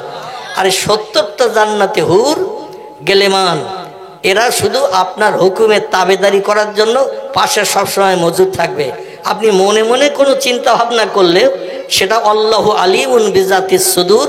আল্লাহ বলছে তুমি অন্তরে যে জিনিসটা চিন্তা করছো আমি ওটা জানি। সঙ্গে সঙ্গে তুমি যদি একটা সুন্দর পাখি উড়ে যাচ্ছে দেখে মনে মনে চিন্তা করো পাখিটা দেখতে এত সুন্দর, কত রকমের রং তার ডানায় পাখায় লাগানো আছে, না জানে ওর গোশতটা খেতে কেমন মজা হবে, এত সুন্দর দেখতে। যেমন ময়ূর দেখতে ভালো না খারাপ, পেখম তুলে যখন নাচে কত সুন্দর দেখায়, এর থেকেও দামি দামি সুন্দর সুন্দরী পাখিগুলো আল্লাহ পাক জান্নাতের ভিতরে রেখেছেন। মনে মনে চিন্তা করবেন, একটু কাউকে বলবেন না, কেউ জানবে না, শুধু মনে মনে চিন্তা ভাবনা করবেন এই পাখিটা দেখতে এত সুন্দর, না জানি ওর গোশত কত টেস্টফুল হবে, কত মজাদার হবে। সঙ্গে সঙ্গে আল্লাহ পাক জান্নাতি হুরেদের জানাবেন আমার বান্দা পাখির গোশত খাওয়ার ইচ্ছা প্রকাশ করছে। সারা জীবন পৌষ মাসের শীতকে উপেক্ষা করেছে, পৌষ মাসের শীতে কম্বল মুড়ি দিয়ে থাকেনি। মুয়াজ্জিন ভোরবেলা যে আজান ধ্বনি দিয়েছে কম্বলে লাথি মেরে মসজিদে জামাতে শরীক হয়েছে। ঠিক কিনা? রমজান মাসে বৈশাখ জ্যৈষ্ঠ মাসের গরমের সময় 6:30টার পরও মাগরিবের আজান হয় না। যখন 6টা বেজে গেছে, আধা ঘন্টা বাকি, মনে হচ্ছে যদি 3 কলসি পানি দেয় তাও বোধহয় খেয়ে ফেলবো, এত পিপাসা লেগেছে, এত ক্ষুধার জন্য কষ্ট লেগেছে, তবু শুধু ঘড়ির দিকে তাকাচ্ছে, এখনো 15 মিনিট বাকি, এখনো 10 মিনিট বাকি। ইচ্ছা করলো পুকুরে ডুব মেরে 2 গ্লাস পানি খেতে, পারতো না। কথা বলে ঘরের ভিতরে দরজা জানলা লাগিয়ে পাউরুটি একখানা কিনে খেয়ে আবার মাগরিবের সময় ইফতারে যে অ্যাটেন্ড করলে কেউ তাড়াই দিত? কেউ বলতো যে প্লেট দে, তুই ঘরের ভেতরে পাউরুটি খেয়েছিস একখানা? বলবে কেউ? চুরি করে মানুষ কত কিছু করতে পারে, কিন্তু রমজান মাসে মানুষ ভয় করে শুধু আমার আল্লাহর। ঠিক কিনা? পানির তলায় ডুব মেরে পানি খেলে তো কেউ দেখতে পাবে না, কিন্তু খায় রোজাদার? খায় না। আল্লাহ বলবেন একটা মাস না খেয়ে অনাহারা থেকে বান্দা আমার হুকুম তামিল করেছে। পৌষ মাসের শীত, মাঘ মাসের শীত উপেক্ষা করে মুয়াজ্জিনের আযান ধ্বনি ফজরের সময় পুকুরের পানি পর্যন্ত হিমালয় পাহাড় মার্কা হয়ে রয়েছে, হাতে লাগলে হাত কনকন করে, এত ঠান্ডা শীত, তবু বান্দা উপেক্ষা করে হাত ধুয়েছে, মুখ ধুয়েছে, পা ধুয়েছে, মুখমণ্ডল ধুয়েছে, মাথা মুছে করেছে, চুলের উপর দিয়ে পানি লাগিয়েছে। সেই বান্দা এখন যেটা ইচ্ছা করবে আমি যদি না দিই আমার ওয়াদা ভঙ্গ করা হবে। ইন্নাল্লাহ লা ইখলিফুল মিয়াদ, আমি আল্লাহ যত ওয়াদা বান্দার জন্য করেছি একটা ওয়াদাও কোনোদিন ভঙ্গ করিনি এবং ভবিষ্যতও করব না। আল্লাহ পাক সেদিন আমার মনের ভিতরে গোপন খবরটা প্রকাশ করে সঙ্গে সঙ্গে জান্নাতে হুরদের বলবেন ওই পাখি জবাই করে রান্না করে ভুনা করে আমার বান্দার সামনে হাজির কর। বান্দার সামনে যখন হাজির করবে বান্দা জিজ্ঞাসা করে এটা কিসের গোশ? তখন ওই জান্নাতি হুরেরা বলবে যে পাখিটা দেখে মনে মনে ভাবছিলে যে পাখিটা দেখতে এত সুন্দর, গোশত না জানি কত টেস্টফুল মজাদার হবে, এই তুমি ধারণা করছিলে। আল্লাহ তোমার অন্তরের গোপন খবর রাখেন, তা আমাদের দিয়ে ভুনা করিয়ে তোমার সামনে পরিবেশন করেছেন। জোরে বলুন সুবহানাল্লাহ। এই জান্নাত আমরা চাই না? চাই না? সবাই চাই আলহামদুলিল্লাহ। আমি হাত তুলতে বলবো না, কারণ শীতকাল, চাদরের ভিতরে হাত ঢুকে রেখেছেন, আবার বার করে উঁচু করবেন। আমি আপনাদের মুখের কথাই খুশি হলাম। আপনারা অবশ্যই চান, আমিও চাই, ঠিক কি না? সেই জান্নাত চাই। এই জান্নাত পেতে গেলে পয়গম্বর মুহাম্মদ রাসূলুল্লাহর সঙ্গে কেমন সম্পর্ক আমাদের তৈরি করতে হবে, এই জন্য আমি একটা তথ্য দিতে চাইছিলাম। সেটি হলো এই, পাঞ্জাবের অধিকাংশ জনগণ শিখ ধর্মাবলম্বী, যাদের আমরা পাঞ্জাবি বলে ডাকি। এই শিখ ধর্মাবলম্বী ধর্মগুরু যিনি, যার নাম হলো মিস্টার গুরু নানক, তার বাহ্যিক সুন্নত হলো 4টি। কটি? 4টি। একটি সুন্নত হলো মাথায় পাগড়ি বাঁধতে হয়। কি করতে হয়? শিখ ধর্মাবলম্বী যারা, পাঞ্জাবি যারা, ওরা যেখানেই বাস করুক, দেখবেন ওরা কোনোদিন ওদের ধর্মীয় সুন্নত নষ্ট করে না, ওরা মাথায় পাগড়ি বাঁধে। 2 নম্বর, পাগড়ির ভিতরে একটা লম্বা চুলের বেনি, বিবনি থাকে। অল্প কিছুটা চুল নিয়ে বিবনিকে তো একটা শিখকে রাখে, শিখকে, এরে বেনি বলা হয়। কি বলা হয়? বেনি বা বিবনি। এটা ওদের রাখতে হয়, ধর্মীয় নেতার আদর্শ। 3 নম্বর, ওদের মুখে দাড়ি রাখতে হয়। কি রাখতে হয়? দাড়ি রাখতে হয়। 4 নম্বর, ওদের 2 হাতে 2টি বালা পরতে হয়। প্রত্যেকটি শিখ ধর্মাবলম্বী পাঞ্জাবি, তাদের হাতে দেখবেন 2টো করে বালা পরা, একটা করে 2টো, 2 হাতে 2টো বালা। এটা যেখানেই থাক, সুরাটে থাক, মিরাটে থাক, রাজস্থানে, গুজরাটে, মহারাষ্ট্রে, উত্তরপ্রদেশে, বিহারে, কর্ণাটকে, অন্ধ্রপ্রদেশ, পশ্চিমবাংলায়, যেখানেই থাক, ওরা ধর্মীয় সুন্নত নষ্ট করে না। ওদের ধর্মগুরুর নিদর্শন ওরা বাস্তবে রূপদান করে চলে। আমাদের ধর্মীয় নেতার সুন্নত আছে না নাই? কথা বলে। আমি তো এখনো তথ্য দেইনি, এটি আপনাদের ভয় লেগে যাচ্ছে, তথ্য দিতে ভয় লেগে যাচ্ছে। আমাদের ধর্মীয় নেতার সুন্নত আছে না নাই? আছে। একটু জোরে কথা বলবেন, তাহলে আমার কিছু দিতে সুবিধা হবে, আপনাদের নিতে সুবিধা হবে।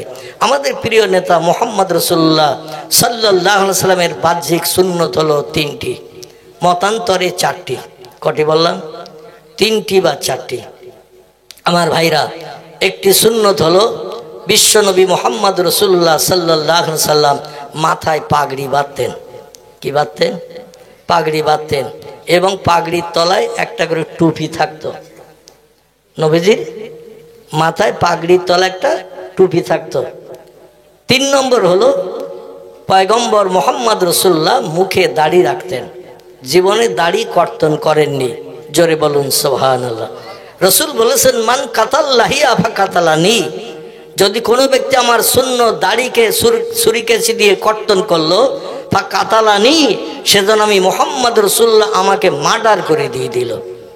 যে লোকটি আমার প্রাণ নাশ করে মার্ডার করে দিল, ফালাইসা মিন্নি মিন ইয়াউমিল কিয়ামাত, হাসরের মাঠে তার সঙ্গে আমার কোনো সম্পর্ক থাকবে না, সে আমার কেউ না, আমি তার কেউ না। এই জন্য আমরা মুসলমান নবীর উম্মত যদি প্রকৃত হই, তাহলে আমাদের দাড়িতে খুরকেছি লাগানো যাবে? কথা বলেন না, লাগানো যাবে না। কারণ নবীজি দাড়িতে কোনোদিন খুরকেছি লাগাননি।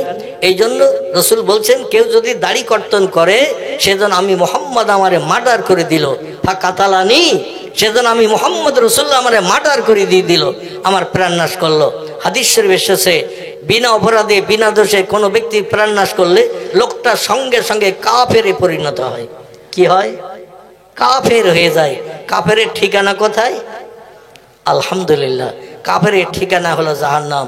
ইন্নাল্লাযীনা কাফারু ওয়া কাযযাবু বিআয়াতিনা উলাইকা আসহাবুন নারি হুম ফিহা খালিদুন। জোরে বলুন আমিন। আল্লাহ বলছেন, নিশ্চয় আমাকে যারা স্রষ্টা বলে মান্যতা দিল না, অকাযযাবু বিআয়াতিনা, এবং আমার কোরআনের কথাগুলোকে যারা বিশ্বাস স্থাপন করলো না, সত্য বলে স্বীকৃতি দিল না, মিথ্যা ধ্যান ধারণা করলো, উলাইকা আসহাবুন নার, এরা হবে জাহান্নামের ইন্ধন, জাহান্নামের কাঠ হবে। অহুম ফিহা খালিদুন, আর যুগ যুগ ধরে, কোটি কোটি বছর ধরে জাহান্নামের আগুনে তারা দগ্ধ হতে থাকবে। লা ইয়ামুতু ওয়ালা ইয়াখরিজ ফিহা, জাহান্নামে যারা পুড়বে, এদের আগুনে পুড়ে কোনোদিন মরণ হবে না, এবং কোনো বন্ধু এসে বাইরে বার করেও তারে স্বস্তি দিতে পারবে না। এক কথায় জাহান্নামের আগুনে জ্বলবে, গোস্তগুলো পুড়িয়ে পুড়িয়ে সব কয়লার মতো দেহ থেকে ঝরে পড়বে। কুল্লামা নুদিজাত জুলুদহুম বাদদালনাহুম জুলুদান গায়রাহা লিয়াযুকুল আযাব। জোরে বলুন আমিন।